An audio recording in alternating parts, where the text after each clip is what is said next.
Hello and welcome to unknown and science. तो आज start करने वाले हैं चैप्टर नंबर 4, जिसका नेम है बच्चों carbon and its compound. Carbon and its compound पढ़ते हैं बच्चों। तो उससे पहले ये जान लेते हैं कि ये कार्बन कार्बन है क्या, ये क्या है कार्बन सर, ये बताइए आप। तो बच्चों कार्बन तो आप जानती हो, इसको इसका जो सिंबल होता है, और बच्चों जो इसका सिंबल होता है वो होता है अपना सी से रिप्रेजेंट करते हैं, इसका सिंबल होता है। और ये कितने पीरियोडिक टेबल में इसका नंबर कितना है, 6 नंबर पे आता है। 6 नंबर पे आता है, इसका मतलब नंबर ऑफ प्रोटॉन्स कितने हैं, 6। नंबर ऑफ इलेक्ट्रॉन भी कितने हो जाएंगे, 6 क्यों हो जाएंगे, क्योंकि जब तक इलेक्ट्रिकली न्यूट्रल है तब तक इसमें इलेक्ट्रॉन कितने हो जाएंगे, 6। अब अभी देखेंगे ये इलेक्ट्रिकली चार्ज होता भी है कि नहीं होता है, क्या करता है, ये सब चीज़ अभी देखने वाले हैं।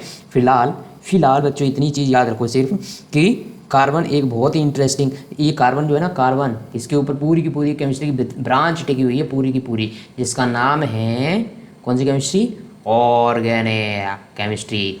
इसमें इसी कार्बन कार्बन कार्बन कार्बन की बात करी गई है। तो इतना इंपॉर्टेंट क्यों है कार्बन, ऐसा क्या है इसमें कार्बन में, तो अभी देखेंगे ऐसा क्या है इस कार्बन में। ठीक है, तो आप जैसे आपकी एनसीईआरटी में एक्टिविटी दी गई है, एक्टिविटी में क्वेश्चन पूछा गया आपसे कि आपने सुबह से लेकर अब तक जितनी भी चीज़ें यूज़ करी हैं उनके नाम लिखवा।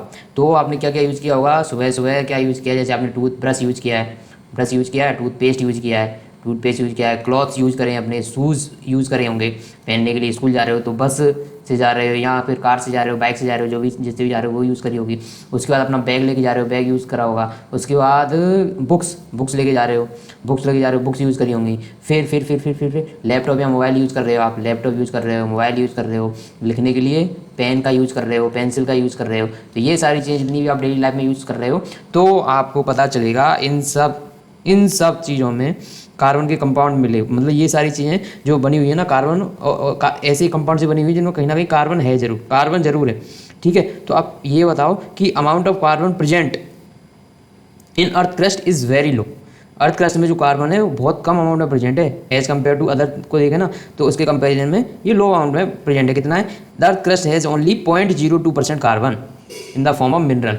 और कितना अर्थ क्रस्ट में कितना कार्बन है, 0.0%, और ये भी किस फॉर्म में, मिनरल की फॉर्म में। और मिनरल किस किस फॉर्म में मिलते हैं, इसके मिनरल मिलते हैं कार्बोनेट की फॉर्म में, हाइड्रोजन कार्बोनेट की फॉर्म में, कोल की फॉर्म में, पेट्रोल की फॉर्म में। ठीक है, और एटमॉस्फेयर में 0.03% कार्बन डाइऑक्साइड है। और एटमॉस्फेयर में कितनी कार्बन डाइऑक्साइड है, 0.03% कार्बन डाइऑक्साइड है। ठीक है, तो एनवायरनमेंट में ये कार्बन डाइऑक्साइड की फॉर्म में मिलता है, और अर्थ क्रस्ट में मिनरल की फॉर्म में मिलता है। मिनरल में भी किसमें कार्बोनेट मिलते हैं इसके, और हाइड्रोजन कार्बोनेट मिलते हैं, पेट्रोल में मिलता है, कोल में मिलता है, इन सब में मिलता है।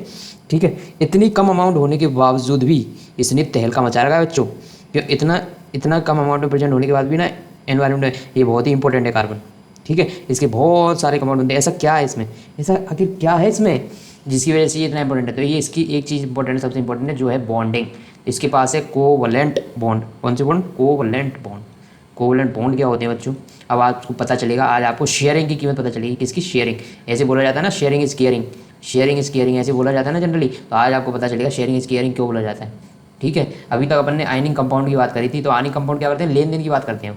वो शेयर की बात नहीं करते, वो लेन देन की। जैसे NaCl में, लेन देन की बात हो रही थी ना, कि Na ने एक इलेक्ट्रॉन दे दिया और Cl ने एक इलेक्ट्रॉन ले लिया, तो यहाँ पे लेन देन हो रहा था। यहाँ पे बात होगी शेयरिंग की, यहाँ पे शेयरिंग की बात होगी। वो देखते हैं कैसे शेयरिंग की बात होगी। अभी तक आयनिक कंपाउंड की बात करी, बट आयनिक कंपाउंड की क्या खास बात थी कि उनकी मेल्टिंग पॉइंट जो थे, बॉइलिंग पॉइंट जो थे, बहुत हाई थे आयनिक कंपाउंड में।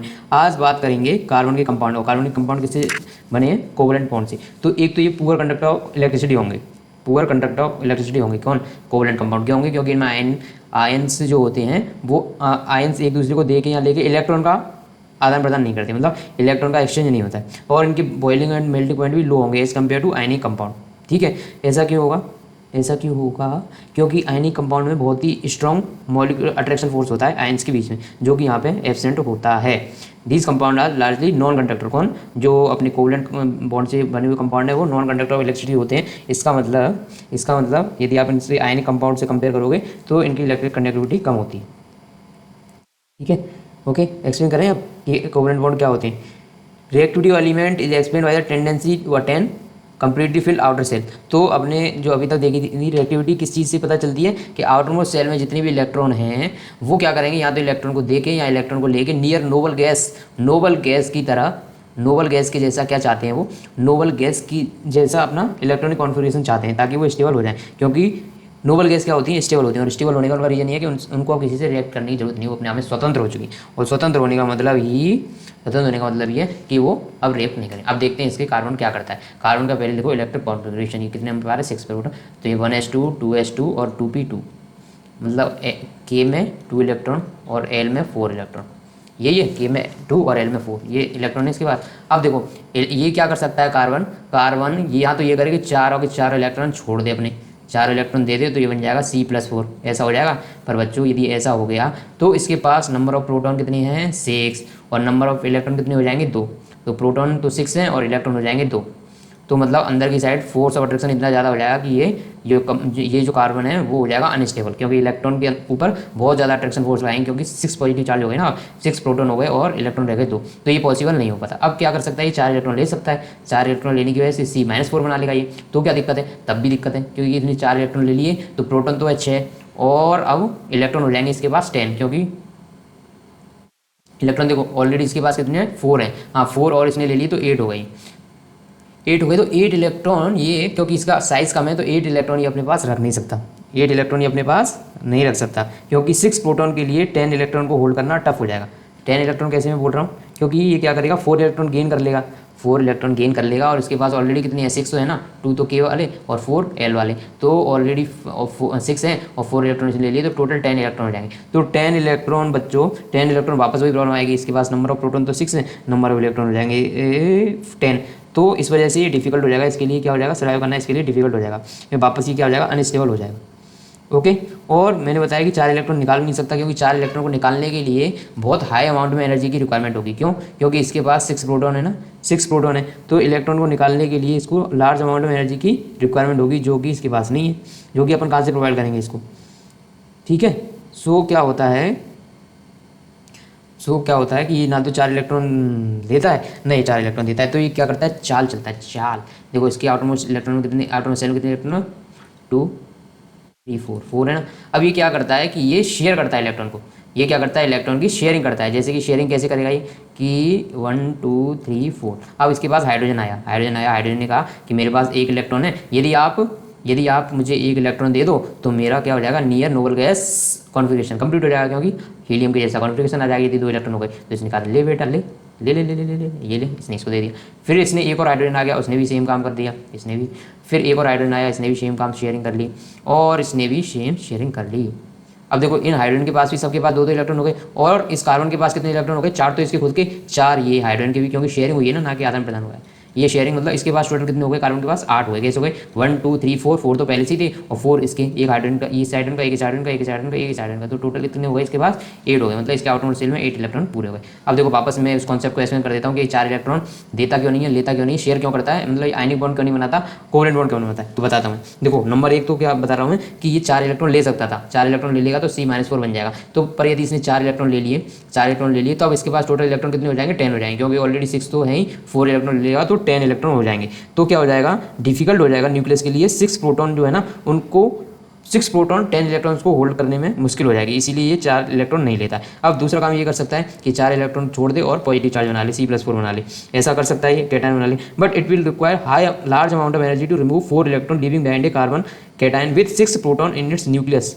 देखो अब क्या हो जाएगा, यदि इसने 4 इलेक्ट्रॉन दे दिए तब इसके न्यूक्लियस में क्या होगा, ये 4 इलेक्ट्रॉन निकल गए, अब क्या बचा, 1s2 बचा सिर्फ। तो 1s2 बचा, मतलब अब इसके पास क्या है, नंबर ऑफ इलेक्ट्रॉन 2 है, नंबर ऑफ इलेक्ट्रॉन 2 है, और प्रोटॉन कितने हैं, 6, प्रोटॉन है 6, क्योंकि ये प्रोटॉन 6 हो गए, इलेक्ट्रॉन 2 हो गए, तो ये होल्ड करना डिफिकल्ट हो जाएगा। 2 इलेक्ट्रॉन्स को 6 प्रोटॉन होल्ड करेंगे तो डिफिकल्टी हो जाएगी, क्योंकि वो अपनी तरफ खींचेंगे इसको, और खींचेंगे तो ये एटम हो जाएगा अनस्टेबल, तो ये भी नहीं कर सकता। तब ये क्या करता है, शेयरिंग करता है, शेयरिंग इज केयरिंग, इसको पता चल गया, शेयरिंग इज केयरिंग। अब देखो शेयरिंग इज केयरिंग है, इसी वजह से देखो मैंने आपको ये चीज़ बताई थी कल, कि जो आयनिक बॉन्ड होते हैं वो मजबूत तो बहुत होते हैं, बॉइलिंग पॉइंट भी हाई होता है, मेल्टिंग पॉइंट भी हाई होता है, बट वो कैसे होते हैं, ब्रिटल होते हैं, यदि उन पर फोर्स लगाया गया ज़्यादा तो एकदम टुकड़े टुकड़े में टूट जाते हैं, और उनके कंपाउंड भी इतने नहीं होते। जबकि कार्बन के यदि कंपाउंड देखोगे ना तो बहुत लार्ज अमाउंट मिलते हैं नेचर में, जबकि मैंने बताया इनके बारे में, क्या बताया कि ये नेचर में मिलते बहुत कम। कार्बन कितना मिल रहा था, देखो मिनरल की फॉर्म में कितना मिल रहा था, ओनली 0.02%, और एनवायरमेंट में CO2 की फॉर्म में था 0.03% ऑलरेडी, तब भी इसके इतने सारे कंपाउंड होते हैं। तो ऐसे क्यों होता है, क्योंकि ये करता है शेयर, और जो भी शेयर करेगा ज़िंदगी में चीज़ों को वो बहुत खुश रहेगा। शेयर करने वाला बहुत ही ज़्यादा हैप्पी रहेगा। क्यों रहेगा, क्योंकि शेयरिंग करने के बाद बहुत ही अच्छा लगता है। ठीक है। अब जैसे बात कर लेते हैं हाइड्रोजन की। हाइड्रोजन आपको मिलेगा, हाइड्रोजन ऐसे नहीं मिलता, हाइड्रोजन गैस मिलती है एनवायरमेंट में H2 की फॉर्म में। ऐसे क्यों होता है? क्योंकि हाइड्रोजन के पास एक इलेक्ट्रॉन है और दूसरी हाइड्रोजन आ गई, तो ये दोनों क्या चाहते थे कि दोनों के पास 2 इलेक्ट्रॉन हो जाए, तो ये शेयर करते हैं आपस में। इसके पास भी 2 इलेक्ट्रॉन हो जाएंगे, इसके पास भी 2 इलेक्ट्रॉन हो जाएंगे, तो दोनों के पास नियर नोबल गैस कॉन्फिगरेशन आ गया ना, हीलियम जैसा। तो ये हो जाएगा यहाँ पे कौन सा बॉन्ड बना? कोवलेंट बॉन्ड बना। अब देखो, क्योंकि यहाँ पे एक इलेक्ट्रॉन की शेयरिंग हुई, एक इलेक्ट्रॉन की शेयरिंग हुई, तो इसको बोलते हैं सिंगल कोवलेंट बॉन्ड। क्या बोलते हैं? Single covalent bond. अब देखो जैसे ऑक्सीजन है, ऑक्सीजन के पास कितने इलेक्ट्रॉन होते हैं? आउटरमोस्ट शेल में 6 इलेक्ट्रॉन, आउटरमोस्ट शेल में 6 इलेक्ट्रॉन। अब ये क्या चाहता है कि 8 इलेक्ट्रॉन हो इसके पास, तो 8 इलेक्ट्रॉन होने के लिए क्या करेंगे? 2 इलेक्ट्रॉन आपस में शेयर कर लेंगे। जैसे इसने इसके 2 इलेक्ट्रॉन शेयर कर लिए और इसने इसके 2 इलेक्ट्रॉन शेयर कर लिए। अब देखो यहाँ पे हुआ क्या कि यहाँ पे ये वाला बॉन्ड, ये वाला बॉन्ड, मतलब यहाँ पे 4 इलेक्ट्रॉन की शेयरिंग हुई। जब 2 इलेक्ट्रॉन शेयर करते हैं तो 1 कोवलेंट बॉन्ड बनाते हैं, तो 4 इलेक्ट्रॉन शेयर करेंगे तो इसमें डबल कोवलेंट बॉन्ड बनता है। यानी कि यहाँ पे ऑक्सीजन में कैसा बनता है? Double covalent bond. ओके। अब देखते हैं नाइट्रोजन। नाइट्रोजन के आटोमोस्ट शेल में कितने इलेक्ट्रॉन है? ये तो आप पता चल जाता है ना आपको कि आटोमोस्ट शेल में कितने इलेक्ट्रॉन होंगे। यदि नहीं पता चलता है तो इनका लिखो क्या? Electronic configuration. कितने नंबर पर आता है? Oxygen, hydrogen, helium, lithium, beryllium, carbon, nitrogen, oxygen 8 number पर आता है ना। तो इसका इलेक्ट्रॉन कॉन्फिगरेशन क्या होता है? 1s2 2s2 2p4, यही होता है ना। ऑटोमोस्ट शेल में कितने हो गए? 6 इलेक्ट्रॉन। नाइट्रोजन कितने नंबर पे आता है? Hydrogen, helium, lithium, beryllium, boron, carbon, nitrogen 7 number पे आता है। Okay. 1s2 2s2 2p3। Outermost shell में कितने इलेक्ट्रॉन है? 5। ओके, 5 इलेक्ट्रॉन लिखते हैं। 1 2 3 4 5। फिर दूसरा नाइट्रोजन इधर 1 2 3 4 5। अब तो मैं पता चलेगा मैंने 3 एक साइड क्या लिखे। देखो अब देखो, इसको 8 करने के लिए इनको 3 इलेक्ट्रॉन की शेयरिंग की जरूरत है। मतलब इसके पास ऑलरेडी 5 है, इसके पास भी ऑलरेडी 5 है, बट इसको 3 और मिल जाए कहीं से, 3 और मिल जाए तो क्या हो जाएगा? इनका ऑक्टेट कंप्लीट हो जाएगा। तो ये क्या करते हैं? आपस में 3 इलेक्ट्रॉन शेयर करते हैं। मतलब इसने इसके 3 इलेक्ट्रॉन शेयर कर लिए और इसने इसके 3 इलेक्ट्रॉन शेयर कर लिए, तो आपस में क्या हुआ? 6 इलेक्ट्रॉन शेयर हुए। और 6 इलेक्ट्रॉन शेयर होने पर बनता है यहाँ पे triple covalent bond. Triple covalent bond कैसा बॉन्ड बनता है? ट्रिपल कोवलेंट बॉन्ड बनता है यहाँ पे। कोई समझने में दिक्कत तो नहीं है बच्चों? कोई समझने में दिक्कत तो नहीं है? अब ऐसे ही आप क्या करो, आपकी एनसीईआरटी ने आपसे क्वेश्चन पूछा है कि इलेक्ट्रॉन डॉट स्ट्रक्चर ड्रॉ करो NH3 का, निमोनिया मत बोलते ना, इसको बोलते हैं अमोनिया। नाइट्रोजन के आटोमोस्ट शेल में कितने हैं? 5। हाइड्रोजन के में 1 1 एंड 1। तो हाइड्रोजन एक इधर शेयर, एक इधर शेयर, एक इधर शेयर करने से क्या हुआ? नाइट्रोजन के पास 8 हो गए, 3 इलेक्ट्रॉन, और इनके पास 2 हो गए सबके पास। तू भी खुश, मैं भी खुश, दोनों खुश हो गए दोनों। ओके। ऐसे ही आप क्या करो अब, जैसे कि मेथिन क्या होता है? ये कार्बन का कंपाउंड है, ये यूज होता है फ्यूल में।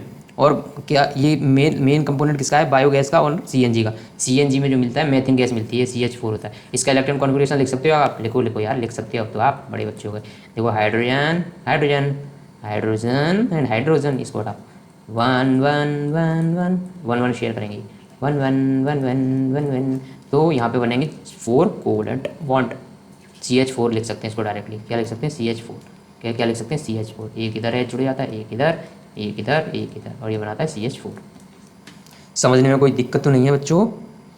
और कार्बन क्या होता है? टेट्रावेलेंट होता है। क्यों? क्योंकि ये 4 वैलेंस इलेक्ट्रॉन रखता है, अपने पास 4 इलेक्ट्रॉन रखता है और उनकी शेयरिंग कर लेता है। क्या करने के लिए? Near noble gas configuration attain करने के लिए। ओके। अब समझ में आया कोवलेंट बॉन्ड किसे बोलते हैं? तो bond which are formed by sharing of electron pair between 2 atoms are known as covalent bond. Okay. तो कोवलेंट बॉन्ड जो होते हैं वो स्ट्रॉन्ग बॉन्ड होते हैं या फिर वीक बॉन्ड होते हैं? इनकी बात कर लेते हैं, इनकी बात भी कर लेते हैं। जैसे कि बच्चों H2 है अपना, इसमें क्या है? ऑक्सीजन के पास 1 2 3 4 5 6, हाइड्रोजन 1 और हाइड्रोजन 1। हाइड्रोजन ने ऐसे 2, इसने ऐसे 2, और ऑक्सीजन के पास हो गए 8। ठीक है। अब देखो हाइड्रोजन H2O की फॉर्म में रहता है। देखो H2O ऐसे बहुत सारे मॉलिक्यूल होते हैं H2O के वाटर में।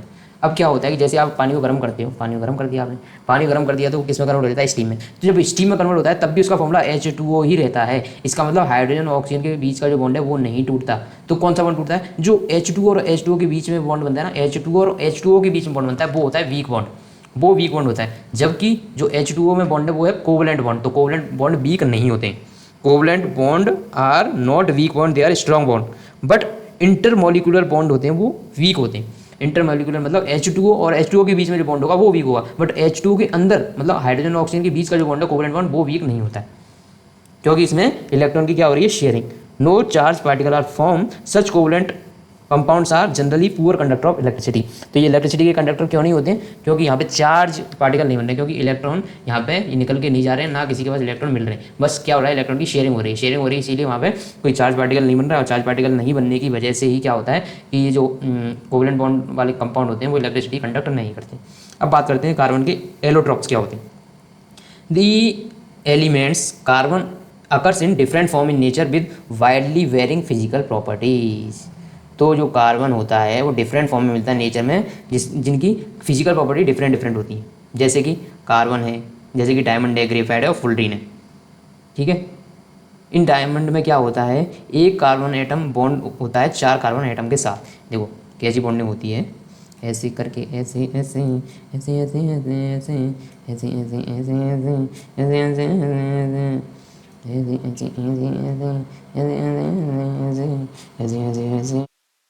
ऐसे ऐसे। तो एक कार्बन एटम क्या होता है, 4 कार्बन एटम से जुड़ा हुआ रहता है। क्या होता है, एक कार्बन एटम 4 कार्बन एटम से बीच में बॉन्ड बनाता है। अरे अरे ये क्या हो गया, अरे एक कार्बन एटम 4 एटम के साथ बॉन्ड बनाता है। इसकी स्ट्रक्चर आप देख लेना, जैसे यहाँ पे कार्बन एटम होगा, ये बॉन्ड इधर, ये बॉन्ड इधर, ये बॉन्ड इधर, ये बॉन्ड इधर, ऐसे 4 बॉन्ड बनाता है। हर एक कार्बन एटम 4 बॉन्ड बनाता है। तो जो ग्रेफाइट जो डायमंड की स्ट्रक्चर होती है बच्चों, काफ़ी रिजिड होती है और 3 डायमेंशनल स्ट्रक्चर होती है। जबकि जो ग्रेफाइट में होता है, each carbon atom is bonded with the 3 other carbon atom. तो इसमें ग्रेफाइट में हेक्सागोनल स्ट्रक्चर होती है, ऐसे करके हेक्सागोनल स्ट्रक्चर होती है। और इसमें क्या होता है कि एक कार्बन एटम 3 और कार्बन एटम से जुड़ा हुआ रहता है। एक कार्बन एटम जो होता है 3 और कार्बन एटम से जुड़ा हुआ रहता है। तो इसका मतलब क्या हुआ, इसमें एक इलेक्ट्रॉन फ्री हो गया, और एक इलेक्ट्रॉन फ्री होने की वजह से ये क्या करता है, इलेक्ट्रिसिटी कंडक्ट करता है, इलेक्ट्रिसिटी का कंडक्टर होता है।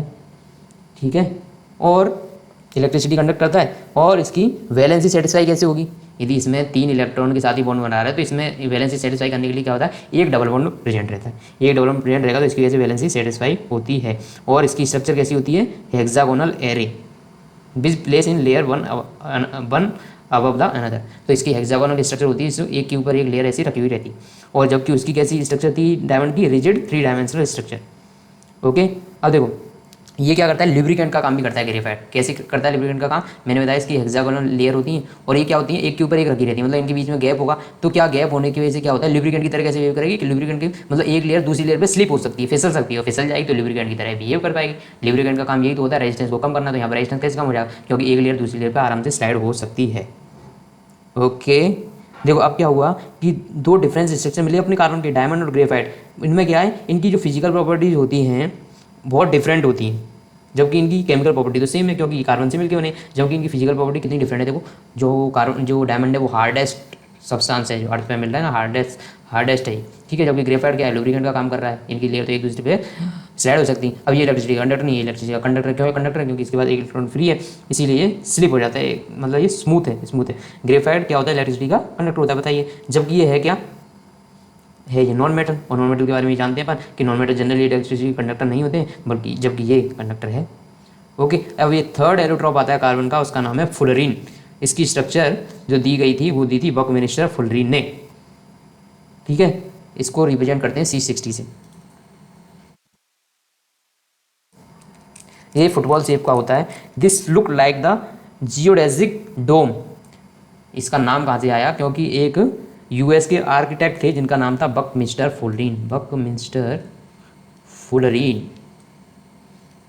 फुलर नाम था इनका वैसे तो, पर फुलरीन इनका नाम दिया गया इस स्ट्रक्चर का। तो इन्होंने क्या बताया, इन्होंने क्या डिज़ाइन किया था, एक जियोडेसिक डोम डिज़ाइन किया था। क्या डिज़ाइन किया था, जियोडेसिक डोम। और उसकी स्ट्रक्चर जो थी वो इससे मिलती जुलती थी, किससे, अपने फुलरीन से। तो इसलिए इसका नाम दे दिया गया फुलरीन। उनके सम्मान में, मान सम्मान में इसका नाम दिया गया फुलरीन, क्योंकि इन्होंने इलेक्ट्रॉन डोम की डिज़ाइन करी थी, वो इनसे मिलती जुलती थी। अब देखते हैं कि कार्बन इतना वर्सेटाइल क्यों है, क्या है इसकी वर्सेटिलिटी के पीछे इतना रीज़न क्या है, वर्सेटिलिटी इतना वर्सेटाइल क्यों है, वर्सेटाइल इन नेचर, मतलब वर्सेटाइल का मतलब इतना ज़्यादा क्यों मिलता है। ठीक है, कार्बन आपने देखा होगा, कार्बन के बहुत सारे कंपाउंड होते हैं, बहुत सारी स्ट्रक्चर मिलती हैं। अभी अपन ने जो बात करी थी ना मेथेन की बात करी थी ना, तो मेथेन देखो कहाँ पे बायोगैस में यूज़ हो रहा है ना, प्लांट्स में।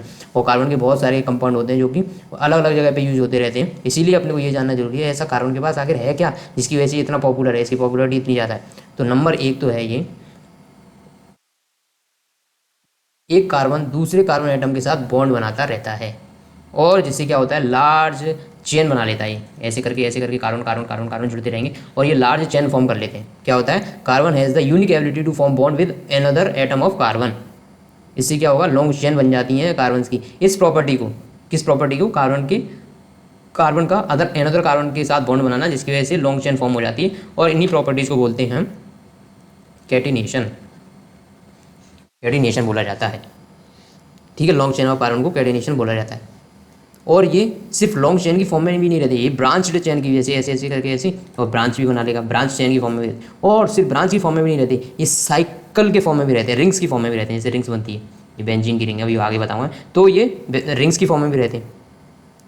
और इनके बीच में यदि सिंगल बॉन्ड होते हैं, यदि इनके बीच में सिर्फ सिंगल बॉन्ड है, जैसे कि सब में बताया गया, यदि इनके बीच में सिर्फ सिंगल बॉन्ड होते हैं तब तो इनको बोला जाता है सैचुरेटेड कार्बन कंपाउंड। और यदि इनके बीच में डबल बॉन्ड या फिर ट्रिपल बॉन्ड ये होते हैं तब इनको बोला जाता है unsaturated carbon compound. Unsaturated carbon compound, ठीक है।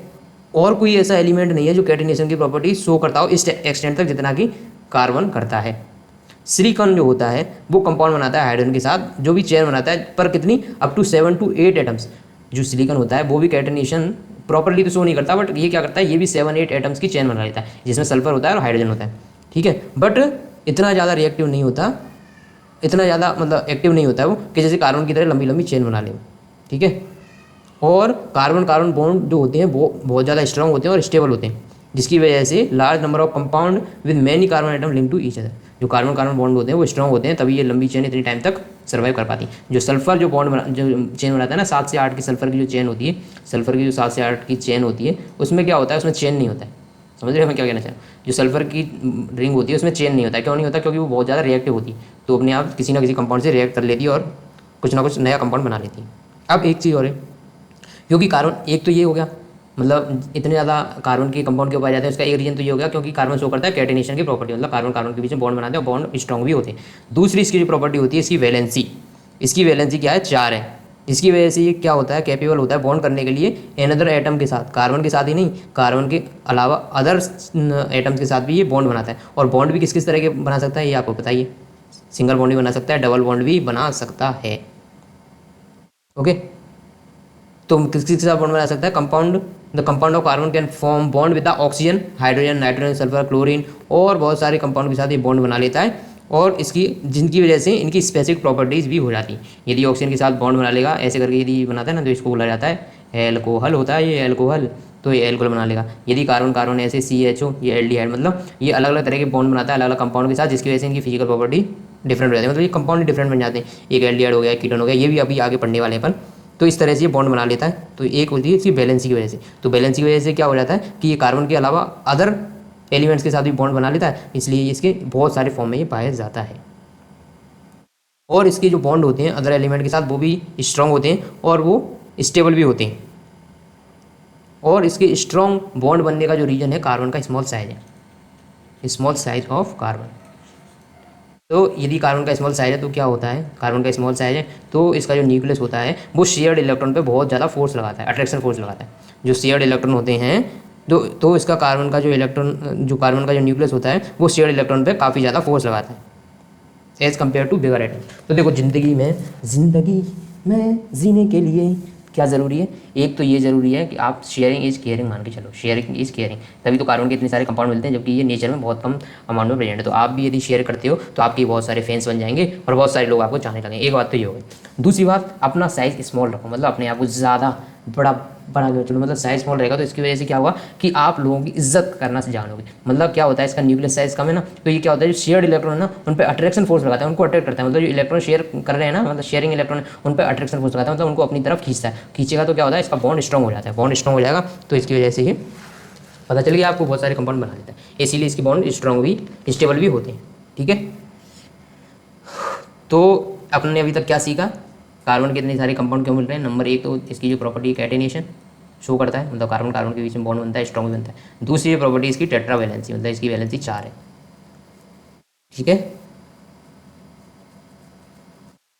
नाउ चलते हैं अपन saturated and unsaturated carbon compound की बात करते हैं। सैचुरेटेड कार्बन कंपाउंड क्या होते हैं और अनसैचुरेटेड कार्बन कंपाउंड क्या होते हैं। ठीक है, तो चलो बात करते हैं। सैचुरेटेड कार्बन कंपाउंड का मतलब हुआ इनके बीच में डबल बॉन्ड होंगे, जैसे कि डबल बॉन्ड नहीं सिंगल बॉन्ड होगा, जैसे कि ये इसकी स्ट्रक्चर लिख सकते हैं please, structure carbon carbon carbon carbon के बाद 4 1 2 3 4, एक बॉन्ड तो कार्बन कार्बन के बीच में, बाकी हाइड्रोजन के बीच में देखो हाइड्रोजन हाइड्रोजन हो हाइड्रोजन तेरा रंग कैसा जिससे मैं मिलाया तो जिसके जैसा, तो हाइड्रोजन के बीच में एक तो ये बॉन्ड हो गया। ठीक है, ये बॉन्ड तो आपको समझ में आ गया हो, ये तो बॉन्ड समझ में आ गया आपको, बट अब समझ में क्या नहीं आ रहा ये बताओ आप मुझे। तो यहाँ पे बॉन्ड समझ में आ गया, और यहाँ पे कैसा बॉन्ड है, सिंगल बॉन्ड है, सिंगल बॉन्ड है, इसका मतलब ये हो गया सैचुरेटेड। अनसैचुरेटेड कब बोलते हैं, जब कार्बन चेन के बीच में या तो डबल बॉन्ड हो या ट्रिपल बॉन्ड हो, तो डबल बॉन्ड कब होगा, जैसे कि ऐसा कोई स्ट्रक्चर है, ऐसा है, तो अब कार्बन कार्बन के बीच में डबल बॉन्ड बन रहा होगा या सिंगल बॉन्ड, क्योंकि देखो इसकी वैलेंसी होती है 4, तो अभी तक तो वैलेंसी सेटिस्फाई हुई है, 2 ही हुई है, क्योंकि 1 इलेक्ट्रॉन शेयर हुआ है, इधर भी 2 ही वैलेंसी सेटिस्फाई, मतलब 2 वैलेंसी 2 बॉन्ड और बनने वाले हैं कहीं ना कहीं, तो 2 कार्बन और कार्बन के बीच में बॉन्ड बनते हैं, तो ये हो गया अब अनसैचुरेटेड, ये हो गया अनसैचुरेटेड। ठीक है, ओके।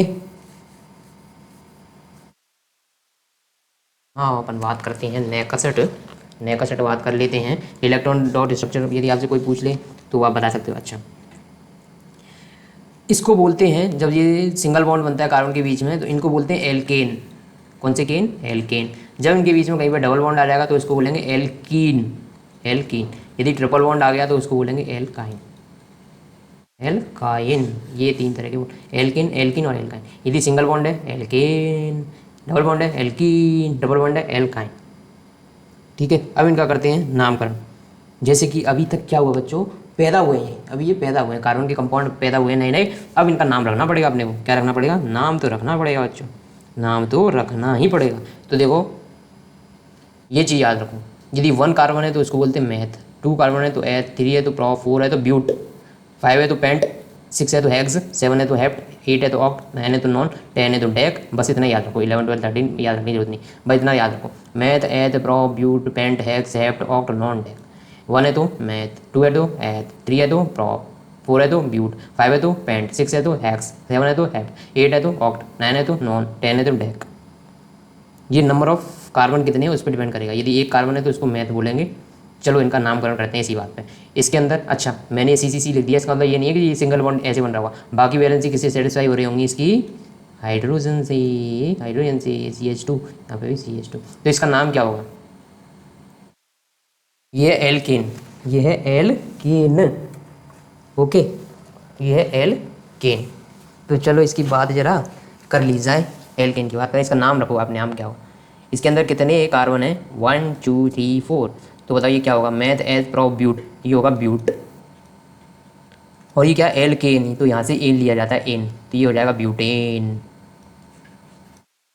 इनकी ऐसे कितने कार्बन है, 2, मतलब मैथ एथ, एथ आएगा इसमें, एथ, एथ, और यहाँ से लिया जाता है इन, क्योंकि ये एल्कीन है ना, तो एथीन। इसमें CH CH, इसमें कितने कार्बन है, 2, तो इस ये भी होगा एथ, और ये एल्काइन है तो यहाँ से YN लिया जाता है, ये हो जाएगा एथाइन। समझ में आया बच्चों, ओके, एनी डाउट तो नहीं। अब इनकी देखते हैं फॉर्मूले, एल्किन का क्या फॉर्मूला होता है, एल्किन का क्या फॉर्मूला होता है।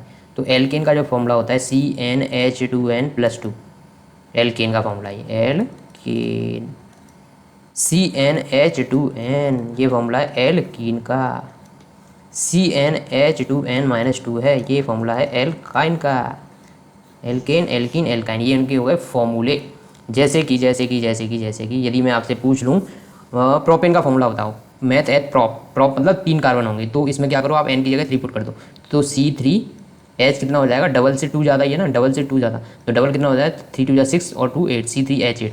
इसका लॉन्ग चेन बना के देख लो, हाइड्रोजन H8 ही आ रहे हैं ना, इधर तो 3 जोड़ने पड़ेंगे एंड पे, और इधर 2, क्योंकि 2 वैलेंसी तो बॉन्ड नहीं कार्बन के बॉन्ड। अब देखो इसमें कितने हाइड्रोजन है, 3 इधर 3 इधर 6 और 2 इधर, तो 8 हाइड्रोजन आ रहे हैं और 3 कार्बन। ठीक है, अब ऐसे ही यदि मैं बोलता हूँ आपसे पेंटीन, पेंटीन शैम्पू का नाम सुना होगा आपने, पेंटीन, पेंटीन। ठीक है, अब इसमें कितने कार्बन होनी चाहिए, C5H10, पेंटीन को लिख के देखो, 1 2 3 4 5, और यहाँ पे एक डबल बॉन्ड है CH2, और यहाँ पे आएगा CH, ये CH2, ये CH2, CH3, 3 2 5 6 7 8 9 10, 10 आ रहे हैं ना।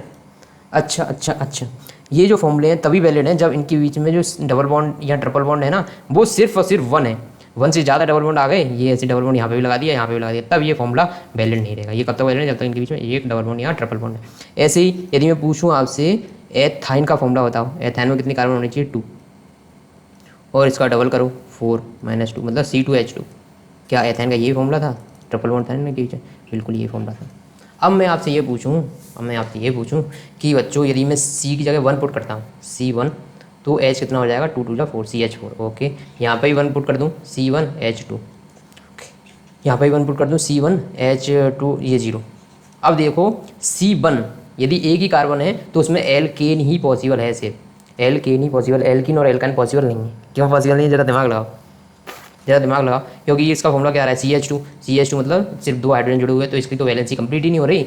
तो एल्कीन और एल्काइन एक कार्बन के केस में पॉसिबल नहीं है। क्यों पॉसिबल नहीं है? सिंपल सी बात है, क्योंकि ये डबल बॉन्ड और ट्रिपल बॉन्ड बन रहे हैं, तभी बन रहे हैं ना। तो डबल बॉन्ड ट्रिपल बॉन्ड तो कार्बन जब होगा तभी तो बनेंगे ना डबल बॉन्ड ट्रिपल बॉन्ड। वो हाइड्रोजन के साथ डबल बॉन्ड तो बना ही नहीं सकता ना, हाइड्रोजन के पास तो एक ही इलेक्ट्रॉन है, तो एक इलेक्ट्रॉन शेयर करेगा, इसीलिए डबल बॉन्ड ट्रिपल बॉन्ड नहीं बनेगा। तो एल्कीन या एल्काइन होने के लिए मिनिमम कितने कार्बन होने चाहिए? 2 कार्बन तो होने चाहिए। तो ये फॉर्मूला कभी नहीं बन सकता C1 वाला, और इधर भी कभी नहीं बन सकता। इस वाले केस में बन सकता है सिर्फ एल्केन के केस में। ठीक है, एनी डाउट? ठीक है, कोई डाउट तो नहीं है बच्चों? डाउट है तो बताओ। अब बात करते हैं कि यदि यदि सेम फॉर्मूला सेम हो बट स्ट्रक्चर चेंज हो जाए, फॉर्मूला सेम हो और स्ट्रक्चर चेंज हो जाए, तब इसको बोलते हैं आइसोमर्स। जैसे कि आपने ब्यूटेन की बात करी, ब्यूटेन क्या है? C4 और H कितना होना चाहिए? CnH2n+2 मतलब H2n मतलब 8 और ये हो जाएगा 10, ये हो जाएगा ब्यूटेन है ना ये। तो ये CH, ये CH2, CH2, CH3, 3 3 6 और 4 10। Okay, butane. अब देखो एक और चीज़ मैं चमत्कार करता हूँ यहाँ पे जरा, इसका फॉर्मूला बताओ क्या होगा? इधर 3 बॉन्ड बन गए थे, ये CH3। इसका फॉर्मूला देखो C4, H कितने हैं? 3 3 6 और 3 9 और 1 10। तो इन दोनों का फॉर्मूला तो सेम है बच्चों, फॉर्मूला सेम है बट स्ट्रक्चर डिफरेंट है। तो इन दोनों को क्या बोलते हैं? एक दूसरे के आइसोमर्स कहने बोलते हैं, जिनका आइसोमर्स क्या होते हैं? Isomers are such compounds which has identical molecular formula but different structure. देखो इन दोनों का फॉर्मूला तो सेम है बट स्ट्रक्चर डिफरेंट है, ऐसे कंपाउंड को बोलते हैं आइसोमर्स। ओके, साइक्लोहेक्सेन की बात करी गई है आपके जो साइक्लोहेक्सेन को बना सकते हो क्या आप? हेक्सेन मतलब 6 कार्बन हो, साइक्लो मतलब एक चेन बननी चाहिए, 1 2, ये 6 कार्बन की चेन है ना, ये हो गई साइक्लोहेक्सेन। कोई दिक्कत तो नहीं? अब इसका इलेक्ट्रॉन डॉट स्ट्रक्चर आप अपने आप बनाओगे ना, या मैं बना गया था? नहीं सर, आप ही बना गया था। तो देखो इसमें 2 इलेक्ट्रॉन डॉट स्ट्रक्चर बनाना है, तो एक काम करो, ऐसे करके पहले बना ही लो इसको। ठीक है, यहाँ पे एक इलेक्ट्रॉन शेयर हो गए, एक ओके, एक ओके, एक ओके, एक ये शेयरिंग हो गई, शेयरिंग इज केयरिंग। अब देखो इसके पास कितने इलेक्ट्रॉन? 2 इलेक्ट्रॉन थे, ओके, 2 इलेक्ट्रॉन तो इधर शेयर हो गए, बाकी 2 इलेक्ट्रॉन हाइड्रोजन के साथ शेयरिंग होगी, 2 इलेक्ट्रॉन की हाइड्रोजन के साथ शेयरिंग होगी। ऐसे ही इसके पास भी 2 हाइड्रोजन के साथ हो गए, मतलब हर एक कार्बन के साथ 2 हाइड्रोजन जुड़े होंगे, क्योंकि 2 बॉन्ड तो उसके सेटिस्फाई हो चुके हैं हर केस में। ये क्या है? साइक्लोहेक्सेन। क्या ये? साइक्लोहेक्सेन। इनकी 2 बॉन्ड सेटिस्फाई हो रहे हैं और 2 बॉन्ड किससे हो जाएंगे? हाइड्रोजन से। ठीक है, हाइड्रोजन से हो गए। अब एक स्ट्रक्चर है जिसका नाम, वो भी साइक्लिक स्ट्रक्चर है, ओके, जिसका नाम है बेंजीन। ओके, तो ऐसे कार्बनिक कंपाउंड जो केवल कार्बन और हाइड्रोजन रखते हैं उनको बोला जाता है हाइड्रोकार्बन। यदि कार्बन और हाइड्रोजन हो जिन कंपाउंड में, उनको हाइड्रोकार्बन बोलते हैं। अब बेंजीन की स्ट्रक्चर देखो, बेंजीन कैसे होता है? बेंजीन ऐसे होता है, ऐसे ऐसे ऐसे ऐसे ऐसे। तो फिर सर साइक्लोहेक्सेन क्या होता है? बेंजीन और ये सेम है क्या? नहीं, बिल्कुल सेम नहीं। इनके बीच में अल्टरनेट डबल बॉन्ड होते हैं। आप इसको जनरली ऐसे बनाया जाएगा, आपके हायर क्लास में देखो, कार्बन को शो नहीं करते हर बार, बस ऐसे ही बना देते हैं। अभी तक इस पोजीशन पे डबल बॉन्ड हो सकता है कि डबल बॉन्ड ऐसे हो, अल्टरनेट पोजीशन पे होना चाहिए, इतना जरूरी है, अल्टरनेट पोजीशन पे होना चाहिए, मतलब एक को छोड़ के एक पे डबल बॉन्ड। अब इसमें देखो तीन इलेक्ट्रॉन तो ऑलरेडी शेयर हो रहे हैं, तो यहाँ पे सिर्फ एक हाइड्रोजन आएगा, ठीक है। इसके भी 3 शेयर हो रहे हैं तो एक हाइड्रोजन, इसके भी 3 हो रहे हैं, एक हाइड्रोजन, इसके भी 3, एक हाइड्रोजन, मतलब अब इन सब पे एक एक हाइड्रोजन जुड़ जाता है। इसको बोलते हैं बेंजीन, BNZEN। इसका जो नाम दिया था वो दिया था एक साइंटिस्ट जिनका नाम था केकुले। तो केकुले जी को क्या हुआ, रात को आया एक सपना, मैंने देखा है एक सपना, सपनों में देखा है अपना, पर इन्होंने अपना कोई नहीं देखा, इन्होंने एक सांप देखा जो कि अपनी खुद की पूंछ को खा रहा था। ये सांप का मुंह है, ये खुद की पूंछ को खा रहा है। तो इनको ऐसा साइकिल जैसा कुछ याद आया, ऐसा कुछ हुआ था, ऐसा ही सेम कुछ हुआ था रामानुजन जी के साथ। अब रामानुजन जी कौन थे? यूट्यूब पे डालो, फटाफट सर्च करो कि रामानुजन जी कौन थे। रामानुजन जी इंडिया के सबसे टॉप मोस्ट मैथमेटिशियन हुए हैं, और उनको भी जो फॉर्मूले आते थे वो रात को जब वो सोते थे तब उनको अचानक से फॉर्मूले उनके दिमाग में सपने में आ जाते थे। सपने में फॉर्मूले देखो, आपके दिमाग में सपने में क्या आता है सोचो, और उनके दिमाग में क्या आता था, दोनों के दिमाग के लेवल के अंदर देख रहे हो, देख रहे हो। तो जो सैचुरेटेड हाइड्रोकार्बन होते हैं उनको क्या बोला जाता है? एल्केन्स। और अनसैचुरेटेड हाइड्रोकार्बन हैं जिनके पास क्या है? One or more double bond, उनको बोलते हैं एल्कीन्स। और जिनके पास ट्रिपल बॉन्ड है उनको बोलते हैं एल्काइंस। ठीक है।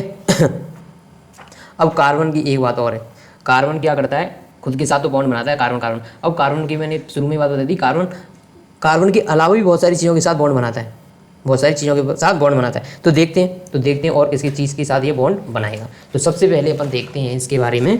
एक चीज़ होती है, जब कार्बन को छोड़ के किसी भी चीज़ के साथ बॉन्ड बनाता है तब इनको बोलते हैं हेटेरो एटम्स। किसको? उन एटम्स को जिनके साथ बॉन्ड बनाया जा रहा है उनको हेटेरो एटम बोलते हैं। जैसे कि ये कार्बन की चेन थी और यहाँ पे जोड़ दिया आपने क्लोरीन, तो ये तो तीनों कार्बन है, बट यहाँ पे आ गया क्लोरीन। अच्छा, मैं इनको सी लिख दूँ तो आप बाय डिफॉल्ट हाइड्रोजन आपको अपने आप जोड़ने हैं इनके साथ, हाइड्रोजन आपको अपने आप जोड़ लेना है। ठीक है, मैं बार बार नहीं बताऊँगा आपको, हाइड्रोजन अपने आप, मैंने सिर्फ ऐसा लिख दिया, मतलब हाइड्रोजन आप अपने आप जोड़ोगे। ठीक है, अब देखो ये क्लोरीन जुड़ गया तो इसको बोलेंगे क्लोरीन को हेटेरो एटम। हेटेरो एटम क्यों बोलेंगे? कि बाकी तीन तो कार्बन है और एक आ गया अलग से कुछ, और जो है इन तीनों से अलग है, इनको बोलते हैं हेटेरो एटम्स। और बच्चों ये हेटेरो एटम क्या करते हैं? पूरी की पूरी इनकी प्रॉपर्टीज़, केमिकल प्रॉपर्टी डिसाइड कर देते हैं, केमिकल प्रॉपर्टी डिसाइड कर देते हैं। इसीलिए इनका नाम है फंक्शनल ग्रुप, क्योंकि ये इनके फंक्शन डिसाइड कर देते हैं। फंक्शन कि इनकी रिएक्शन कैसी होगी, हम किसी भी कंपाउंड के साथ रिएक्ट कैसे करेंगे और ये कैसी प्रॉपर्टी शो करेंगे, ये सारी चीज़ें इन फंक्शनल ग्रुप से वो हो जाती है, डिसाइड हो जाती है। तो इसीलिए इनको बोला जाता है फंक्शनल ग्रुप। ठीक है, hetero atom and the group containing these confer specific property to the compound regardless the length and the nature of the carbon chain and hence called the functional group। Carbon chain की length कितनी भी हो पर इनकी property जो decide करते हैं ये फंक्शनल ग्रुप करते हैं। और ये फंक्शनल ग्रुप क्या हो सकते हैं? सिर्फ एक एटम से हो सकते हैं, जैसे कि यहाँ पे क्लोरीन है, यहाँ पे ब्रोमीन है, या फिर ये ग्रुप ऑफ एटम भी हो सकते हैं। वो अपन देखेंगे कैसे ग्रुप ऑफ एटम कब होंगे। ठीक है, functional group is attach to carbon chain through his valency by replacing one hydrogen atom और एटम्स। तो फंक्शनल ग्रुप कैसे ऐड होंगे? या तो एक हाइड्रोजन एटम को रिप्लेस करेंगे या एक से ज़्यादा को, वो डिपेंड करेगा कि उनके पास कितनी वैलेंसी, अभी वो पता चल जाएगा आपको कैसे। जैसे क्लोरीन हाइड्रोजन को रिप्लेस करेगा तो कितने हाइड्रोजन को रिप्लेस करेगा? एक को करेगा, क्योंकि इसको एक बॉन्ड की शेयरिंग की जरूरत है। फ्लोरीन, क्लोरीन, ब्रोमीन, आयोडीन चारों एक ही ग्रुप में आते हैं ना। Hello hello hello hello hello, मैं हेलो क्यों बोल रहा हूँ? क्योंकि जब fluorine, chlorine, bromine, iodine hydrogen को सब्स्टिट्यूट करते हैं तब उन्हें बोला जाता है halo alkane. Halo alkane, halo alkane, alkane को हेलो बोल देते हो। तो कौन से फंक्शनल ग्रुप होते हैं? Hetero atom. यहाँ पे क्या होते हैं? हेटेरो एटम, क्लोरीन है या ब्रोमीन है, ये जब होते हैं तब इसको बोलते हैं हेलो एल्केन। और इनका नामकरण करते टाइम इनको बोला जाता है क्लोरो या ब्रोमो। जब क्लोरीन होगा तो क्लोरो और ब्रोमीन होगा तो ब्रोमो, और ये इसको ऐसे फॉर्म में जुड़े रहते हैं।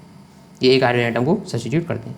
यदि ऑक्सीजन वहाँ पे हेटेरो एटम है, ऑक्सीजन यदि हेटेरो एटम क्लोरीन ब्रोमीन ना होगी, ऑक्सीजन हेटेरो एटम है, तब यहाँ पे ये चीज़ें बनती हैं। एक बनती है अपनी एल्कोहल, एल्कोहल को ऐसे करके रिप्रेजेंट करते हैं। या फिर बन सकता है यहाँ पे एल्डिहाइड, एल्डिहाइड इसको लिखते हैं CHO भी लिख देते हैं जल्दी में प्यार से CHO भी लिख देते हैं। कीटोन, सी इधर O है, इधर R क्या है? कार्बन की चेन है, इधर भी R, दोनों साइड कार्बन की चेन होती है।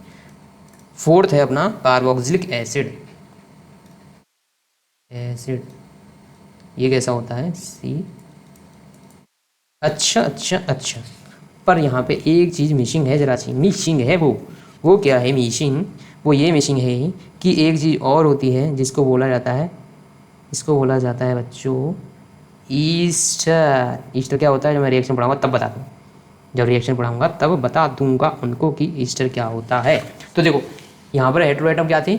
ये हेलोजन थे, मतलब क्लोरीन, ब्रोमीन, आयोडीन ये सब थे, तब इनको बोलते हैं हेलो एल्किन। यदि ऑक्सीजन एटम वहाँ पे रिप्लेस कर रहा है तो ऑक्सीजन एटम की कॉन्फ़िगरेशन मतलब इनके जुड़ने के हिसाब से उनको अलग अलग पार्ट्स में डिवाइड किया गया है। यदि OH की फॉर्म में जुड़ेंगे तब बोलेंगे एल्कोहल, यदि एल्डिहाइड की फॉर्म में, यदि CHO की फॉर्म में जुड़ेंगे तब बोलेंगे एल्डिहाइड। कीटोन यदि RCR की फॉर्म में जुड़ेंगे तो बोलेंगे कीटोन। कार्बोक्सिलिक कब बोलेंगे, जब COOH की फॉर्म में जुड़ेंगे तो उनको बोलेंगे कार्बोक्सिलिक एसिड, उनको बोलेंगे कार्बोक्सिलिक एसिड। समझ में आया ऑक्सीजन कैसे कैसे जुड़ सकता है? कोई डाउट तो नहीं है? कोई डाउट तो नहीं है? डाउट होगा तो आगे सॉल्व कर लिया जाएगा आपका। ये देखो इनको पढ़ लो मैंने क्या लिखा है तुम्हारे लिए। अब एक चीज़ आती है यहाँ पे, homologous series. Homologous series, homologous series ये होती है, दो कार्बन के कोई कंपाउंड ले ली, यदि उनके बीच में CH2 यूनिट का डिफरेंस है, यदि उनके बीच में CH2 यूनिट का डिफरेंस है, CH2 का मतलब कितना मॉलिक्यूलर वेट हो गया यहाँ पे, कार्बन का 12 होता है, हाइड्रोजन 2 है तो 2, मतलब यदि या तो 14 मॉलिक्यूलर वेट का डिफरेंस है, मतलब मॉलिक्यूलर वेट का डिफरेंस है 14 का, और क्या है, और यहाँ पे CH2 का यदि डिफरेंस आता है कार्बन कंपाउंड के बीच में तो उनको बोलते हैं एक दूसरे को होमोलोगस। जैसे कि एक है मैथेन, अब इसमें CH2 जोड़ दिया अपन ने तो क्या हो जाएगा C2H6। इन दोनों के बीच में कितने यूनिट का डिफरेंस है, CH2 का डिफरेंस है ना, इन दोनों के बीच में CH2 का डिफरेंस है बिल्कुल। और एटम कितना मॉलिक्यूलर वेट का डिफरेंस है, वो हो गया 14, क्योंकि CH2 का मॉलिक्यूलर वेट 14 होता है। तो यदि ऐसे कार्बन के मॉलिक्यूल्स जिनके बीच में कितना डिफरेंस हो, CH2 का डिफरेंस हो, तो उनका बोला जाता है, उनको क्या बोला जाता है, एक दूसरे के होमोलोगस बोला जाता है। ठीक है, कोई दिक्कत नहीं है, होनी भी नहीं चाहिए।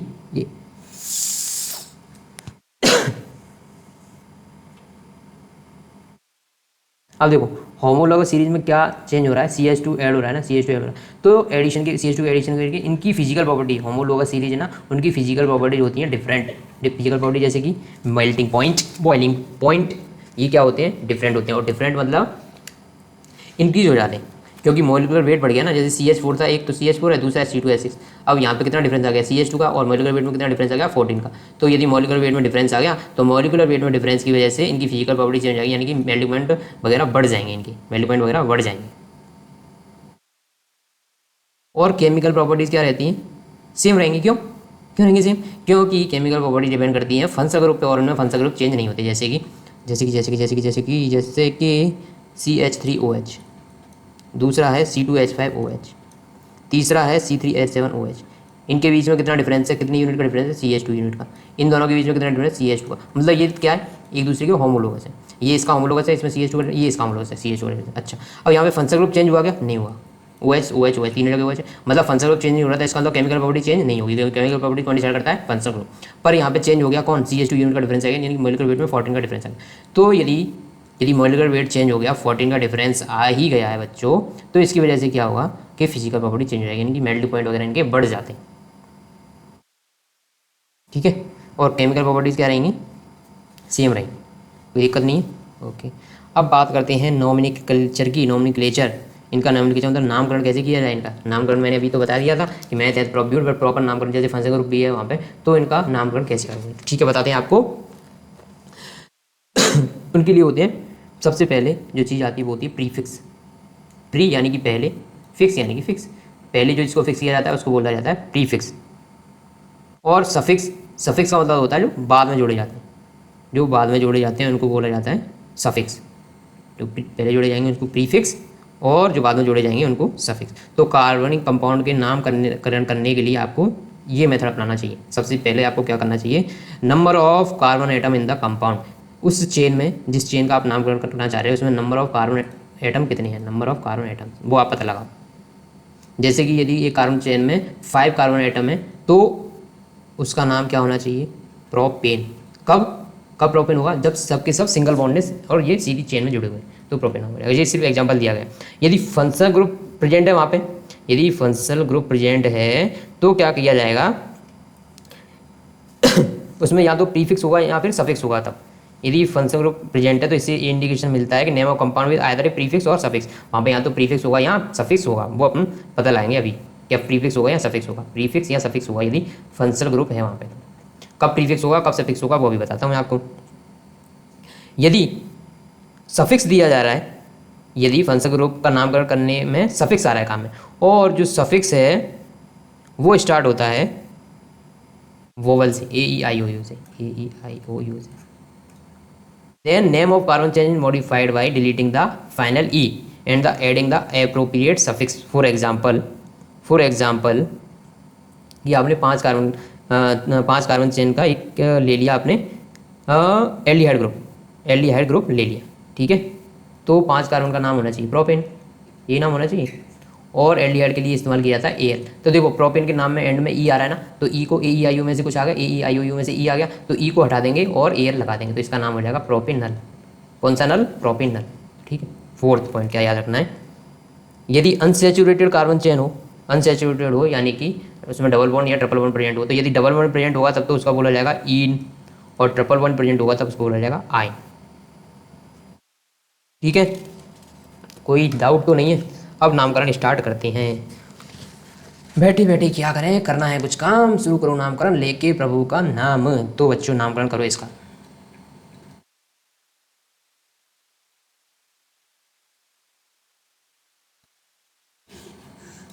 बताओ इसका नाम। देखो यदि फंक्शनल ग्रुप आएगा तो यहाँ तो प्रीफिक्स जुड़ेगा, वहाँ पे यहाँ सफिक्स जुड़ेगा, यहाँ तो प्रीफिक्स जुड़ेगा या सफिक्स। अब देखते हैं कि प्रीफिक्स जुड़ेगा या सफिक्स जुड़ेगा, वो डिपेंड करेगा अपना पूरा कि फंक्शनल ग्रुप कौन सा है। तो देखो इसका नाम क्या होता है, इसमें कितने कार्बन है, सबसे पहले तो यही पता लगाना है। तो बताओ कितने कार्बन है, 1 2 3 4 5 6 7, 7 है। तो इसमें क्या आएगा, देखो प्रीफिक्स। अच्छा मैंने एक चीज़ तो बता दी कि प्रीफिक्स सफिक्स होता है, बट बीच में मेन चीज़ तो बताना ही भूल गया। प्रीफिक्स या सफिक्स जुड़ेगा, बट मेन चीज़ क्या होती है, वो होती है इसका रूट वर्ड। और रूट वर्ड डिपेंड करता है कि उसमें नंबर ऑफ कार्बन। और सफिक्स भी 2 तरह के होते हैं, इसको भी लिखते हैं, प्राइमरी सफिक्स और सेकेंडरी सफिक्स, ठीक है। अब इसका नाम क्या होना चाहिए आपके हिसाब से, यदि इसमें क्लोरीन नहीं होता तो इसका नाम क्या होता, हेप्टेन। अब इसमें देखो रूट वर्ड क्या है, हेप्ट, और इसका प्राइमरी सफिक्स क्या है, एन। एन क्यों आया, क्योंकि ये है एल्केन। अब देखो क्योंकि यहाँ पे हेलोजन है ना, हेलोजन और हेलो ग्रुप क्या है यहाँ पे फंक्शनल ग्रुप की तरह आया है, तो इसीलिए जब हेलो ग्रुप यदि फंक्शनल ग्रुप के लिए आए, फंक्शनल ग्रुप की तरह आए, तो वो ऐड होता है प्रीफिक्स की तरह। किसकी तरह? प्रीफिक्स की तरह। तो इसका नाम होगा क्लोरोहेप्टेन। तो यहाँ पे देखो क्या लगा, प्रीफिक्स लगा, ओके प्रीफिक्स लगा, रूट वर्ड हेप्ट जुड़ा, रूट वर्ड, एन इसका प्राइमरी सफिक्स है। इसको मैं प्राइमरी सफिक्स क्यों बोल रहा हूँ वो अभी आपको पता चलेगा। प्राइमरी सफिक्स क्यों बोल रहा हूँ ये अभी आपको पता चलेगा। सेकेंडरी सफिक्स भी कुछ होता है क्या, वो अभी आपको पता चल जाएगा। पर यदि हेलोजन ग्रुप जब भी आएगा वहाँ पे किसी कार्बन चेन में, तो वो प्रीफिक्स की तरह यूज होगा वहाँ पे। जैसे कि दूसरा एग्जाम्पल देख लेते हैं,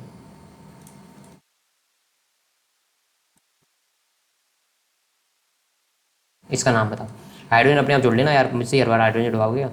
अब चलो जोड़ देता हूँ इस बार तो सब कुछ 2 जोड़ रहा हूँ सब में, और फर्स्ट वाले में 3 थे, ठीक है। कितने कार्बन है, 1 2 3 4 5 6 7 8 9 है। तो इसका नाम आपको भूल गए होंगे अभी तक, तो बच्चों इतना याद कहाँ रहता है तुम्हें। 9 होते हैं तब क्या बोलते हैं उसको, ये तो आप भूल ही चुके हो, उसको बोलते हैं नॉन।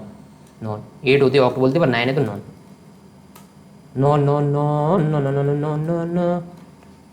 अच्छा ब्रोमीन है, इसका नाम आना चाहिए ब्रोमो नॉनेन। समझ आया, नॉनेन क्या आया, क्योंकि ये एल्केन है और ब्रोमीन। अच्छा यदि ये ऐसा होता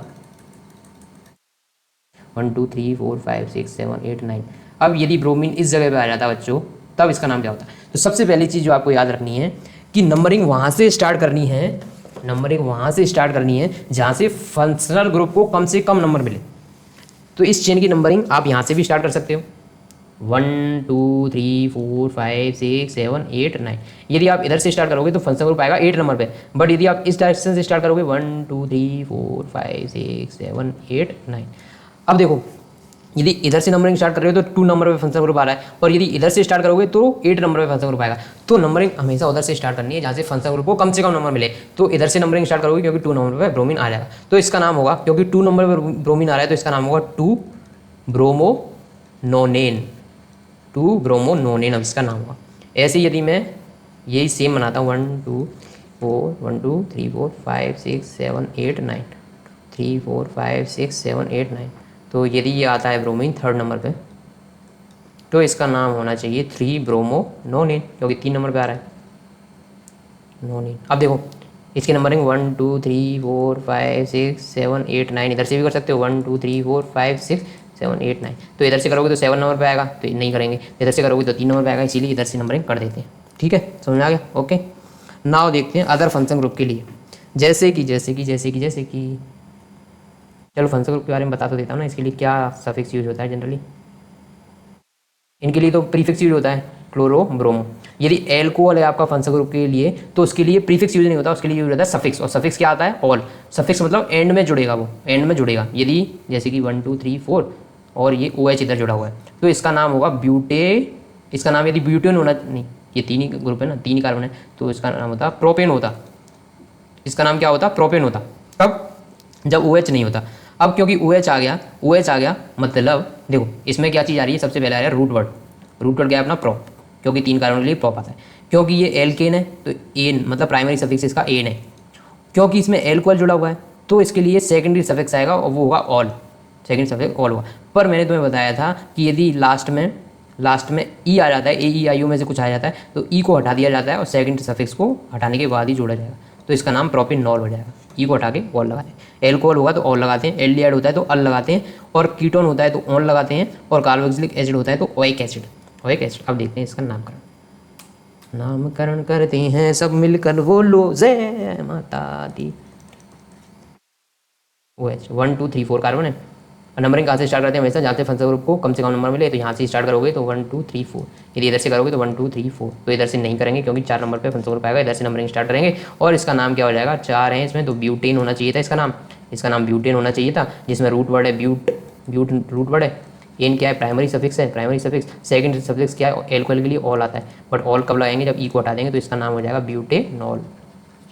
ठीक बच्चों, यदि ये ओ एच सेकंड नंबर पे होता है इधर, तो 1 2 3 4 इधर से नंबरिंग करते हैं, इधर से करते हैं 1 2 3 4। नीचे वाली नहीं करते, क्योंकि नीचे वाली करते तो 3 नंबर पे एल्कोहल आता है, बट अपने को 2 नंबर मिल रहा है तो 2 नंबर पे लिखें। तब इसका मतलब 2 नंबर पे आ रहा है ब्यूटेन, तो इसका नाम ब्यूटेनॉल लिखते हैं।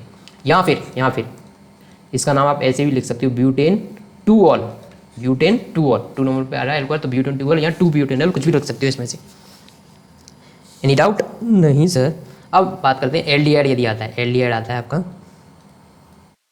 एल्डिहाइड आता है ऐसे CHO, यहाँ पर इसको ऐसे भी लिखा जा सकता है। और ये CH2 होगा, यहाँ पे CH2, यहाँ पे CH3, सेम ऐसे CH3 CH2 और CH2। अब देखो इसमें, अब ये याद रखो, एल्डिहाइड या कुछ भी हो जिसमें यदि कार्बन प्रेजेंट है, तो उस कार्बन को अपन चेन का हिस्सा मानेंगे। तो नंबरिंग इसी से स्टार्ट होगी।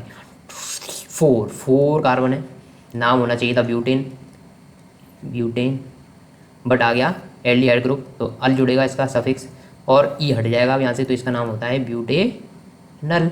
ब्यूटेनल इसका नाम होता है। कार्बन जो एल्डिहाइड ग्रुप का कार्बन है, उसको भी कंसीडर करना होता है चेन का नामकरण करते टाइम। अब यदि कीटोन आता है आपका, कीटोन, तो कीटोन मैंने भी बताया था कैसी फॉर्म में रहता है, R(CH2)R। तो कीटोन आ गया आपका, जैसे कि ये जुड़ा है आपका कीटोन, इसका नाम क्या होगा? इसका नाम क्या होगा? इसमें कितने कार्बन है? 3 कार्बन है, 3 है ना, तो 3 कार्बन को क्या बोला जाता है? प्रोप। यदि ये ग्रुप नहीं होता तो इसका नाम होता है प्रोपेन, बट ये आ गया ग्रुप कीटोन। कीटोन के लिए क्या यूज़ किया जाता है?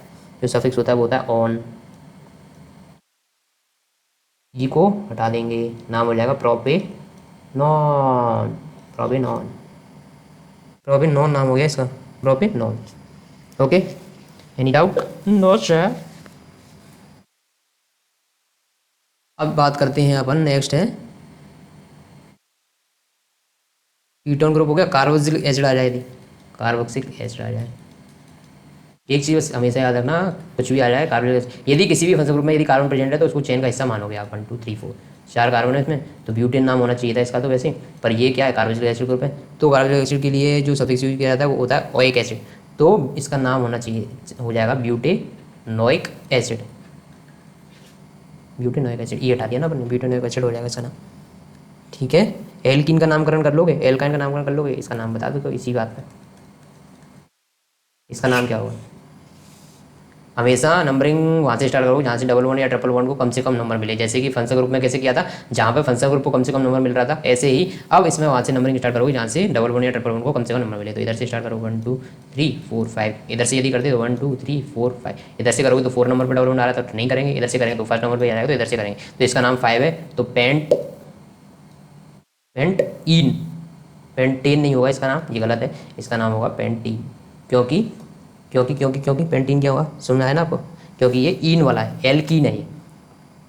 यदि यदि यदि यदि 1 2 3 4 5 यदि डबल बॉन्ड इस जगह पे आता तो इसकी नंबरिंग देखो, इधर से करते क्या 1 2 3 4 5, यदि इधर से करते तो 2 नंबर पे डबल बॉन्ड आ रहा था, इधर से कर रहे थे 1 2 3 4 5, इधर से कर रहे थे तो 3 नंबर पे डबल बॉन्ड आ रहा था। तो 2 नंबर पे डबल बॉन्ड आ रहा है, इसका मतलब इसका नाम हो जाता था पेंट पेंट टू इन। 2 नंबर पे यहाँ इसका नाम लिख सकते थे आप पेंट टू पेंटीन। समझ में आगे बात। ऐसे ही यदि आयन मतलब एल्काइन के लिए यदि नामकरण करना हो तो ये, तो इसका नाम क्या, 1 2 3 4 5, इसका नाम हो जाएगा पेंटाइन। पेंटाइन समझ आ गया, समझ आ गया ना बच्चों, पेंटाइन नाम हो जाएगा, कोई दिक्कत तो नहीं, नहीं नहीं नहीं नहीं, नहीं। अब देखते हैं केमिकल प्रॉपर्टीज ऑफ कार्बनिक कंपाउंड। कार्बनिक कंपाउंड की अभी तक तो फिजिकल प्रॉपर्टी देख लिया अपन ने, अब देख लेते हैं इनकी केमिकल प्रॉपर्टीज़। तो केमिकल प्रॉपर्टी मतलब इनकी रिएक्शन देख लेते हैं, इनकी रिएक्शंस देख लेते हैं सबसे पहले। तो केमिकल प्रॉपर्टीज में सबसे पहले होती है रिएक्शन कंब्यूशन रिएक्शन। कंब्यूशन मतलब जलना, कंब्यूशन मतलब जलना। तो complete combustion of carbon compound in air gives carbon dioxide water heat and light. यदि कंप्लीट कंब्यूशन होगा कार्बनिक कंपाउंड का तो वहाँ पे क्या बनेगा, CO2H2 बनेगा और हीट एंड लाइट प्रोड्यूस होंगी। तो ये क्या था, ये अपना एल्कोहल ग्रुप है, इसका नाम बता सकते हो आप, इसका नाम बता सकते हो क्योंकि इसमें 2 कार्बन है, तो हो जाएगा मेथ एथेनॉल। एथेनॉल इसका नाम है, एथेनॉल इसका नाम है। तो इसको आपने जलाया एयर के प्रेजेंस में तो वहाँ पे क्या मिला, CO2 बना, H2 बना और साथ में क्या, हीट एंड लाइट बनी। ठीक है ठीक है ठीक है ठीक है ठीक है।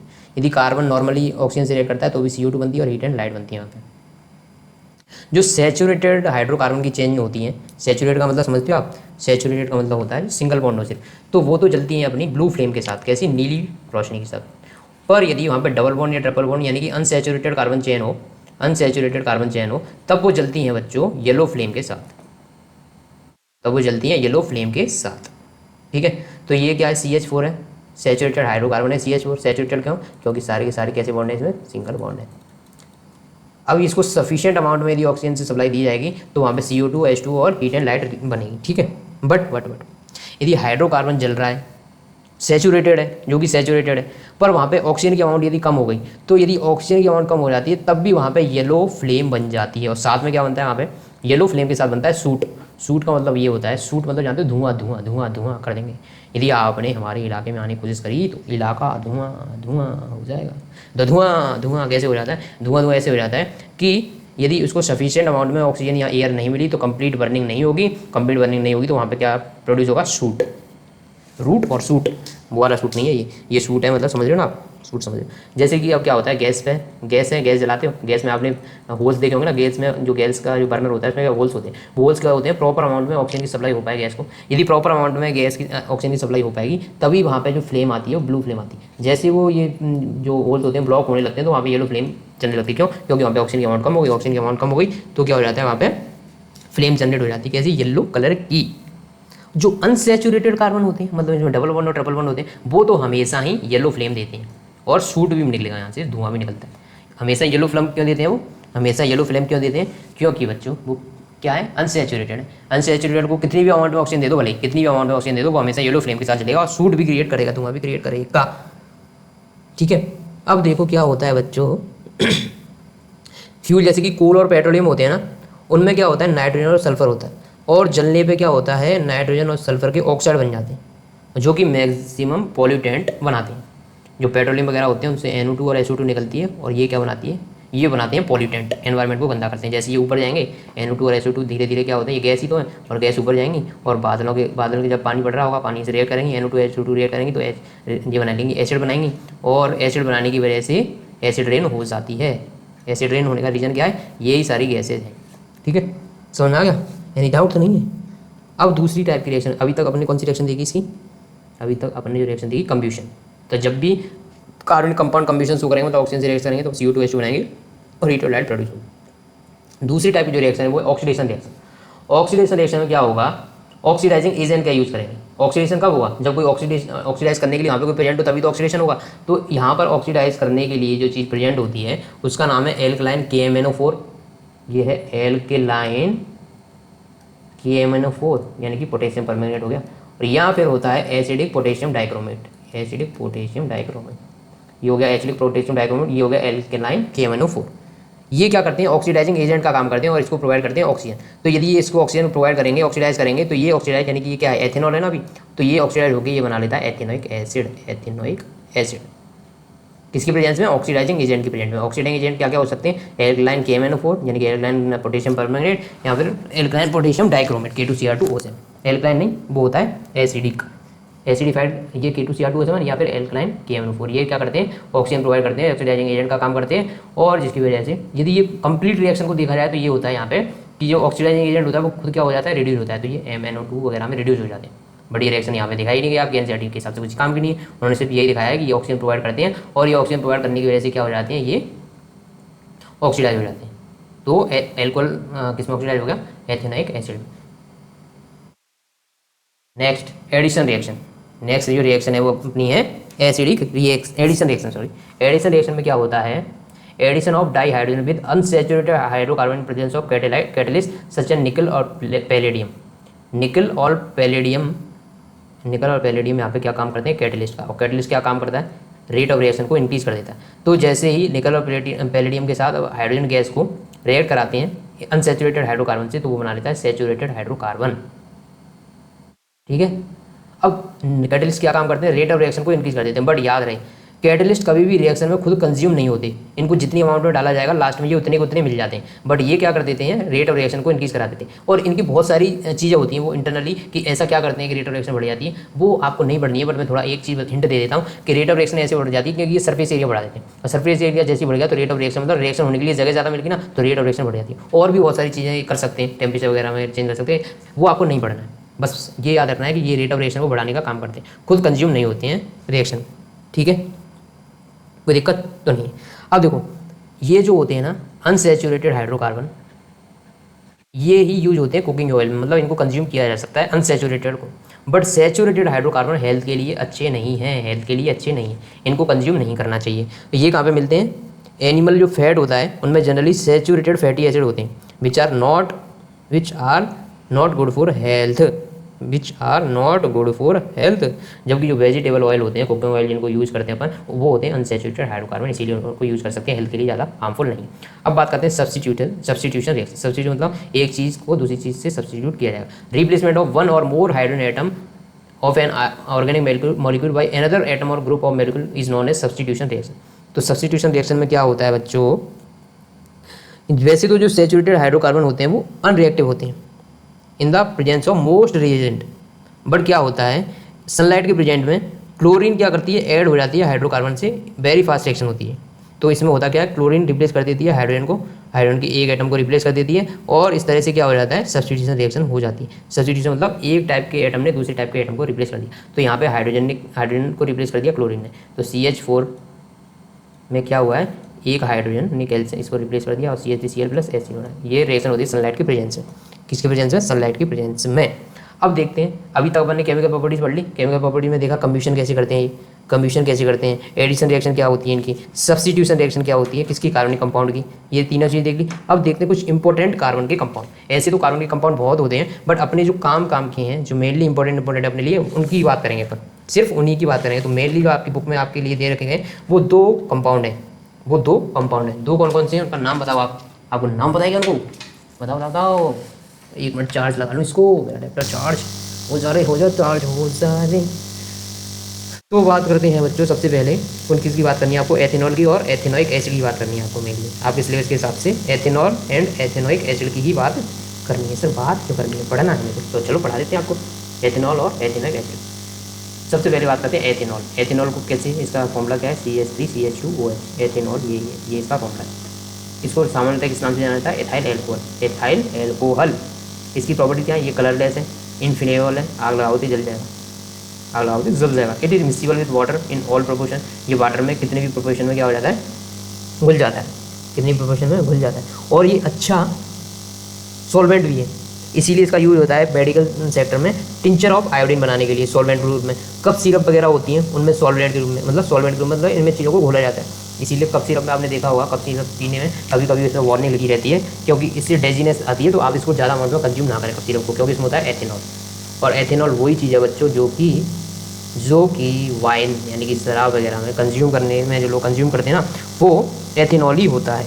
वैसे तो ये अच्छा नहीं है, क्योंकि इससे क्या हो जाता है, डिसीजन लेने की जो क्षमता है धीरे धीरे कम हो जाती है, डिसीजन लेने की पावर कम हो जाती है, और बॉडी से जो कोऑर्डिनेशन होता है ब्रेन का वो भी कमज़ोर हो जाता है बॉडी से, मतलब इसीलिए तो हाथ पैर हिलने लगते हैं, हाथ पैर पता नहीं चलता ना किधर चल रहे हैं किधर नहीं चल रहे। आपने देखा वो जो शराबी रहते हैं उनके हाथ पैर इधर मतलब उनके कंट्रोल में नहीं रहते।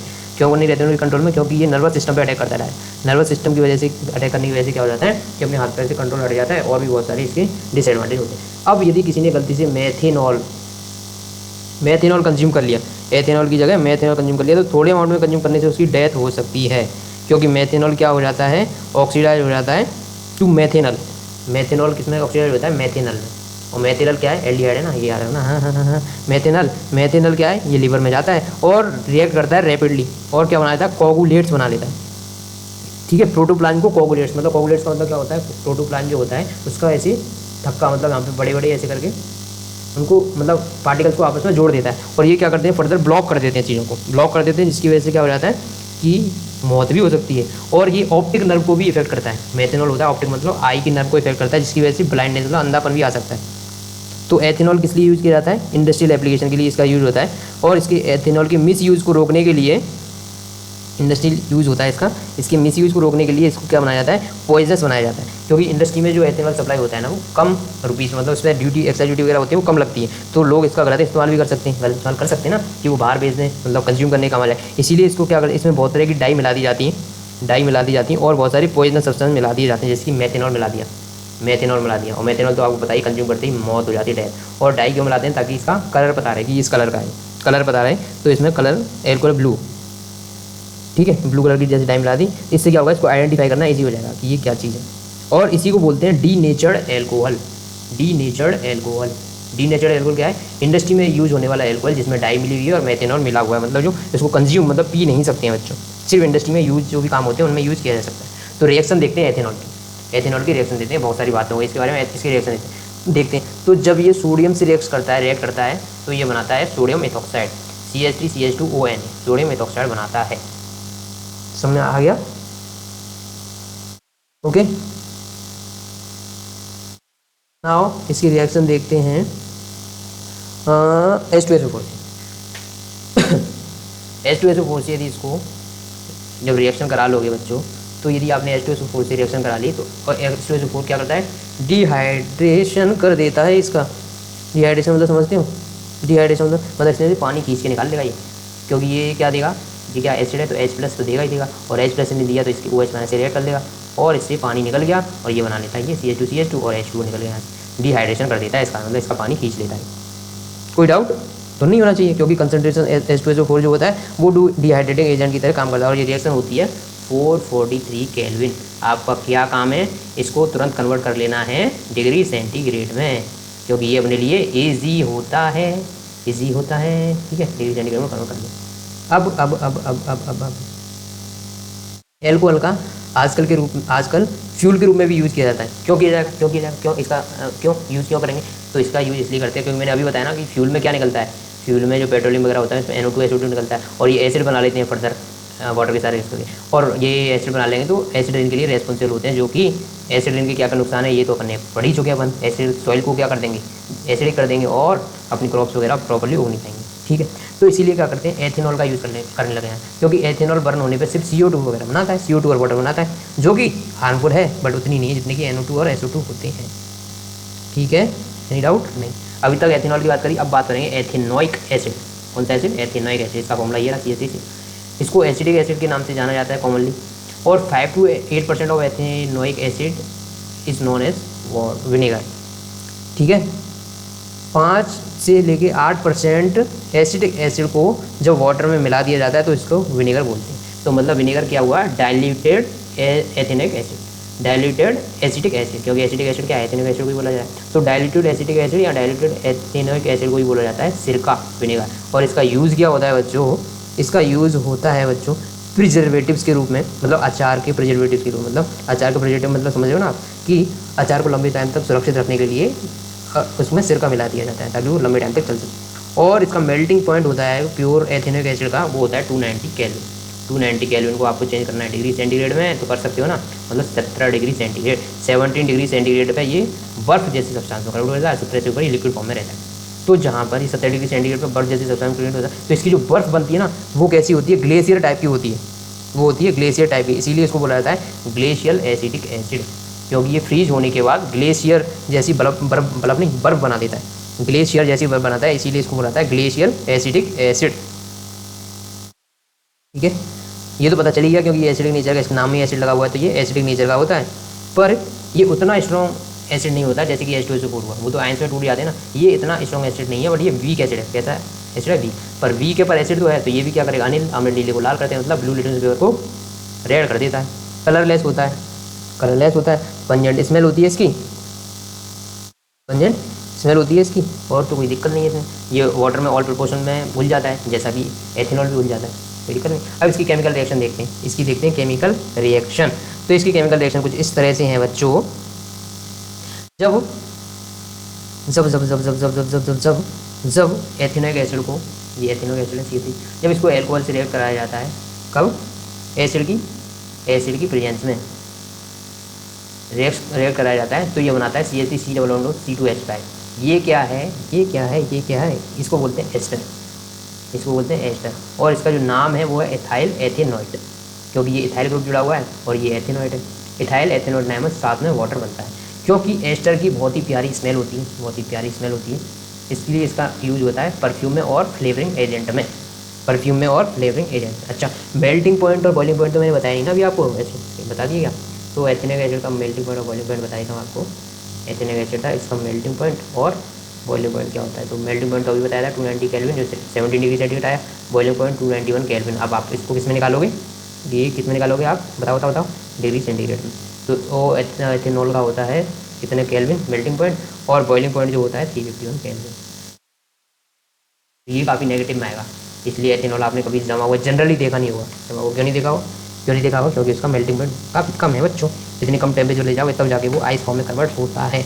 तो ये एस्टर की बात हुई थी अभी। एस्टर कब बनता है, जब एथेनॉइक एसिड को एल्कोहल से यानी कि एथेनॉल से रिएक्ट कराते हैं कॉन्सेंट्रेटेड H2SO4 की प्रेजेंस में, तो यहाँ पे ये बनता है एथाइल एथेनॉइड, जिसका नाम है एस्टर, और वाटर बनता है वहाँ पे, और इनकी स्मेल होती है स्वीट स्मेल होती है, इसीलिए इसका उपयोग किया जाता है परफ्यूम बनाने के लिए। ठीक है, यदि इसको एस्टर को CH3COO2H5 इथाइल एथेनॉइड को, इसको यदि आप रिएक्ट करा देते हो NaOH से, तो ये क्या बना लेता है बच्चों, तो ये वापस बना लेगा आपका एक तो एल्कोहल C2H5OH, साथ में बनाता है sodium salt of carboxylic acid, ये बना लेता है बच्चों, साथ में ये बना लेगा बच्चों। ठीक है, इस रिएक्शन को बोला जाता है सैफोनिफिकेशन रिएक्शन। ये जो रिएक्शन है इसको बोला जाता है सैफोनिफिकेशन रिएक्शन। सैफोनिफिकेशन रिएक्शन क्यों बोला जाता है, क्योंकि इसका यूज होता है सोप बनाने के लिए, क्योंकि सोप क्या होते हैं, सोप इज द सोडियम और potassium salt of long chain of carboxylic acid. तो सोप जो होते हैं सोडियम और पोटेशियम सॉल्ट होते हैं किसके, लॉन्ग कार्बनिक चेन के। यदि लॉन्ग कार्बनिक चेन के साथ यदि सोडियम पोटेशियम जुड़ा हुआ है तो लॉन्ग कार्बनिक एसिड के सोडियम पोटेशियम होते हैं, सॉल्ट होते हैं। जैसे कि ये देखो CH3COO2C2H5 करता है, तो क्या बताया मैंने, सैफोनिफिकेशन रिएक्शन, क्योंकि साबुन बनाने के लिए यूज होती है। अब बात करते हैं अपन कि जब ये बेस के साथ रिएक्ट करता है तब क्या होता है, CH3COO2OH, मतलब CH3COO2OH, ये कहाँ पर गया, CH3COO2OH, ये क्या है, ये है क्या, एथिनिक एसिड। जब ये बेस से रिएक्ट करता है, क्योंकि ये खुद क्या है, खुद एसिड है, और एसिड बेस से रिएक्ट करेगा तो क्या बनेगा, न्यूट्रलाइजेशन रिएक्शन देगा, तो ये हो गया इसका सॉल्ट, और साथ में निकलेगी H2O, साथ में H2O यानी कि पानी बनता है, ये तो आपको पता ही है। Okay, any doubt. अब देखते हैं reaction with carbonates and hydrogen carbonate, यानी कि कार्बोनेट और बाइकार्बोनेट के साथ ये रिएक्शन कैसे करता है। तो जब एसिटिक एसिड नहीं एथिनिक एसिड को जब कार्बोनेट से रिएक्ट कराएंगे तो ये इसका सॉल्ट बनाएगा, और साथ में CO2 और H2O बनती है। अब CO2 यहाँ पे बन रही है, इसका कैसे पता चलेगा, तो इसको लाइम वाटर से पास कराओ। लाइम वाटर क्या होता है, कैल्शियम हाइड्रोक्साइड, इससे CO2 पास कराओगे तो ये बना देगा CaCO3, यानी कि वाइट प्रेसिपिटेट बन जाएगा, वाइट PPT वाइट प्रेसिपिटेट बन जाएगा। तो आपको पता चल जाएगा CO2 यदि पास कराते रहोगे लाइम वाटर से तो वो वाइट प्रेसिपिटेट बन जाएगा, तो आपको पता चलेगा ये CO2 रिलीज हुई है। और बहुत ज़्यादा टाइम तक CO2 पास कराते रहोगे तो ये वाइट प्रेसिपिटेट वापस से कलरलेस हो जाएगा, और कलरलेस हो जाएगा। ठीक है, सो क्या होता है, सोडियम और potassium salt of long chain fatty acid is known as salt. So long chain fatty acid के जो सोडियम और पोटेशियम सॉल्ट होते हैं ना, उनको बोला जाता है soap. Long chain fatty acid के सोडियम और पोटेशियम सॉल्ट को सोप बोला जाता है। लॉन्ग चेन फैटी एसिड के सोडियम और पोटेशियम सॉल्ट को सोप बोला जाता है। तो ये सोप हो गया RC+2। आर क्या है यहाँ पे, लॉन्ग कार्बन चेन है, C+2। डिटर्जेंट क्या होते हैं? डिटर्जेंट होते हैं अमोनियम और सल्फोनेट सॉल्ट। अमोनियम और sulphonate salt of long fatty acid are known as detergent. वापस देखो डिफरेंस क्या हो गया। सोप तो होते हैं सोडियम और पोटेशियम सॉल्ट किसके, लॉन्ग फैटी एसिड्स के, ओके। और ये होते हैं अमोनियम और सल्फोनेट सॉल्ट, ये होते हैं अमोनियम और सल्फोनेट सॉल्ट किसके, लॉन्ग फैटी एसिड चेन के, ठीक है। ये देख लो यहाँ पर रिएक्शन, दिक्कत नहीं। देखो ये सल्फोनेट सॉल्ट है ना, इस तरह CH3CH211 ऐसे लॉन्ग सीरीज है, ये CH2 11 बार आएगा, ये समझ रहे हो ना, CH2 11 लिखा है इसका मतलब समझ रहे हो ना, ये CH2 ऐसे 11 बार लिखा हुआ, CH2 ऐसे, फिर इसके बाद C2SO, फिर ये सल्फोनेट सॉल्ट हो गया इसका। कोई दिक्कत नहीं सर, कोई दिक्कत नहीं है। अब देखो सोप वर्क कैसे करता है, सोप कैसे वर्क करता है, सोप की वर्किंग प्रिंसिपल देख लेते हैं। देखो सोप में होते हैं दो होते हैं, RC+2Na था, तो ये तो R क्या हो गया, लॉन्ग चेन हो गई कार्बन की, लॉन्ग चेन ऑफ कार्बन, और ये हो गया इसका आयनिक सिरा, आयनिक एंड, मतलब आयन है ना। अब देखो जो ये आयन होता है बच्चों, ये तो वाटर में डिजॉल्व होता है, ये तो वाटर में डिजॉल्व होता है, क्योंकि वाटर भी आयनिक, ये भी आयनिक फॉर्म, तो आयन मतलब लाइक डिजॉल्व लाइक, ये तो इसमें डिजॉल्व होता है। और जो लॉन्ग कार्बन चेन है वो किसके साथ रिएक्शन करती है, वो करती है ऑयल, जो ऑयल गंदे कपड़ों वगैरह पे लग जाता है, उन्हीं को तो साफ करना है कपड़ों से, तो एक सिरा तो रिएक्शन करेगा ऑयल से, और एक जो पार्ट है वो रिएक्शन करेगा पानी से, तो ये H2 से जुड़ जाता है, जो Na वाला पार्ट है, और ये दूसरा पार्ट जुड़ जाता है ऑयल डेड पार्टिकल से। अब क्या हो जाता है, जो ये चीज़ बनती है ना ऐसी फॉर्म बने, इस चीज़ को बोला जाता है मिक्सचर बोला जाता है, इसको मिक्सचर बोला जाता है। अब क्या किया आपने, क्या किया, जैसे ऑयल को पूरी तरह से घेर लिया गया, कैसे घेर लिया गया, एक तरफ एक सिरा तो जुड़ा हुआ है पानी से, एक सिरा जुड़ा हुआ है उसका डर्ट से, तो अब आप क्या करोगे, इस पर थोड़ा सा फोर्स लगाओगे, तो आप क्या करोगे, ब्रश वगैरह से इसको घिसते हो, यहाँ पर ऐसे ही झटक दोगे इसको, तो क्या होगा, ये ऑयल का जो पार्टिकल यहाँ से निकल जाएगा। क्यों निकल जाएगा, क्योंकि इसको पूरी तरह से घेर लिया गया है और इसका मिक्सचर बना दिया गया है, और मिक्सचर बना के इसको बाहर फेंक दिया जाएगा। ये सोप का काम होता है, समझ आया। सोप देखो, अब सोप के साथ एक प्रॉब्लम है, सोप आग नहीं बनाता, कब, जब हार्ड वाटर हो। हार्ड वाटर क्या होता है, हार्ड वाटर होता है कैल्शियम क्लोराइड, मैग्नीशियम क्लोराइड, ये यदि प्रेजेंट है वाटर में तो ये हार्ड वाटर का मार्कर लेते हैं पहले। ठीक है, हार्ड वाटर की हार्डनेस किसकी वजह से होती है, bicarbonate chloride sulphate salt of calcium और मैग्नीशियम, दी कैल्शियम मैग्नीशियम की सल्फेट सॉल्ट भी हो और यहाँ क्लोराइड सॉल्ट हो, तो ये क्या बनाते हैं, हार्ड वाटर बनाते हैं। हार्ड वाटर क्या करता है, स्कम बनाता है, स्कम बनाता है, वो झाग मतलब लेदर नहीं बनने देगा, वो स्कम बनाता रहता है। स्कम बनाता रहेगा तो अपने कपड़े साफ नहीं कर पाएंगे, इसको बनाता रहेगा तो कपड़े साफ नहीं करेगा, तो इसका एक सॉल्यूशन होता है डिटर्जेंट का यूज़। और डिटर्जेंट क्या करता है, डिटर्जेंट ये काम करता है कि वो हार्ड वाटर से भी रिएक्शन कर लेता है और जो स्कम होता है उसको नहीं बनाता है, जबकि पानी क्या बनाएगा, स्कम बनाएगा, पानी क्या बनाएगा, स्कम बनाएगा, जबकि डिटर्जेंट अपना स्कम नहीं बनाता है।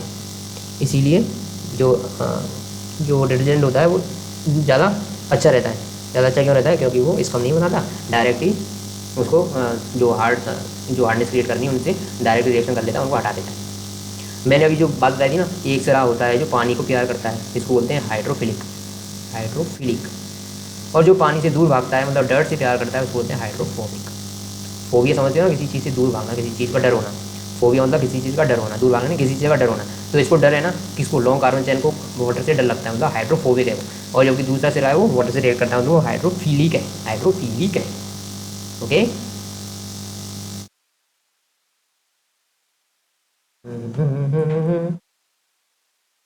अब क्या बचा है, हाइड्रोकार्बन, हाइड्रोफोबिक एंड हाइड्रोफिलिक, ऐसे करके ये हो गया। अब बचा क्या इसमें, अच्छा इसमें सोप और डिटर्जेंट में डिफरेंस देखते हैं। तो सोप क्या होते हैं, सोप आर द सोडियम और potassium salt of long fatty acid chains. ये फर्स्ट हो गया सोप के लिए। सोप क्या होते हैं, दीज आर सोडियम और potassium salt of long fatty chain, fatty acids. जबकि डिटर्जेंट क्या होते हैं, ये होते हैं ammonium and sulphate salt of long fatty chain. ये अमोनियम और सल्फोनेट सॉल्ट होते हैं किसी के, लॉन्ग फैटी चेन के, जबकि सोप होते हैं सोडियम और potassium salt of long fatty chain. तो ये सोप का फॉर्मूला हो जाएगा, क्योंकि ये लॉन्ग फैटी RC+2Na, और यदि डिटर्जेंट को मैं इधर लिखूँ तो डिटर्जेंट का फॉर्मूला हो जाएगा ROSO3Na, क्योंकि ये सल्फोनेट सॉल्ट है। और इनकी एफिशिएंसी हार्ड वाटर में कम होती है। किसकी? सोप की। सोप की हार्ड वाटर में एफिशिएंसी कम होती है। क्यों होती है? क्योंकि हार्ड वाटर से रिएक्ट नहीं कर पाते। क्या बनाते हैं ये? स्कम बनाते हैं। स्कम बनाते हैं। जब तक पूरा स्कम बन नहीं जाएगा, पूरी तरह से स्कम नहीं बन जाएगा, खत्म नहीं हो जाएगा पूरी तरह से स्कम, तब तक वो झाग लेदर बनाना स्टार्ट नहीं करेंगे। तब तक वो झाग बनाना स्टार्ट नहीं करेंगे। इसीलिए क्या होता है, डिटर्जेंट का यूज किया जाता है। डिटर्जेंट क्या करते हैं? स्कम नहीं बनाते, do not form scum, directly क्या बनाते हैं? लेदर यानी कि झाग बनाते हैं। Soap are biodegradable. सोप होते हैं बायोडिग्रेडेबल, यानी कि ये सोप अपने आप बायोडिग्रेडेबल यानी कि डिग्रेड हो जाते हैं, एनवायरनमेंट बड़े बड़े नष्ट हो जाते हैं। जबकि डिटर्जेंट नहीं होते, तो ये एनवायरनमेंट को नुकसान पहुंचा देते हैं। तो क्या हार्मफुल होते हैं? किसके लिए? एनवायरनमेंट के लिए। ये याद रखना आप। ठीक है। तो आपने कभी कभी नहाते टाइम ये देखा भी होगा कि फॉर्म, जो फॉर्म होता है, मतलब जो लेदर होता है वो फॉर्म नहीं होता, जबकि वहाँ पे स्कम बन जाता है। स्कम बन जाता है। और स्कम किस लिए बन जाता है? क्योंकि हार्ड वाटर की प्रेजेंस की वजह से, हार्ड वाटर की प्रेजेंस की वजह से क्या हो जाता है? हार्ड वाटर की प्रेजेंस की वजह से जो सोप है अपना उससे रिएक्शन नहीं कर पाता और वहाँ पे बना लेता है स्कम, लेदर यानी कि झाग नहीं बना पाता, स्कम बना लेता है। स्कम क्या होता है? इनसॉल्युबल सब्सटेंस होता है। क्या होता है? इनसॉल्युबल सब्सटेंस होता है। वो इनसॉल्युबल होता है, सॉल्युबल नहीं होता। ये वॉश करने के बाद भी वहाँ पर रह जाता है। यदि इसको वॉश भी कर दोगे पानी से तो रह जाएगा। जबकि पानी जब सॉफ्ट वाटर होगा और पानी ने लेदर यानी कि झाग बना लिया, तो जैसे इसमें पानी डालोगे वो निकल जाएगा वहाँ से। यदि स्कम बन गया है तो वो चिपका ही रहेगा, वो निकलता नहीं है, क्योंकि इनसॉल्युबल सब्सटेंस होता है। ठीक है। तो इसीलिए डिटर्जेंट की नीड आई थी। पर डिटर्जेंट का नुकसान क्या है? डिटर्जेंट का नुकसान ये है कि वो बायोडिग्रेडेबल नहीं है। यदि बायोडिग्रेडेबल नहीं होगा तो एनवायरनमेंट को नुकसान पहुंच जाएगा। ओके। डाउट डाउट हो तो पूछ लेना। तो डिटर्जेंट जनरली किसके क्या क्या चीज़ मेकिंग में काम आता है? क्लॉथ क्लीनिंग के लिए और शैम्पूज वगैरह बनाने के लिए। शैम्पूज वगैरह बनाने के लिए और क्लॉथ क्लीनिंग के लिए इसका यूज़ किया जाता है। Any doubt? डाउट हो तो पूछ लो। और इस तरह से मेरी तरफ से तो ये चैप्टर हो गया फिनिश। Okay, bye bye.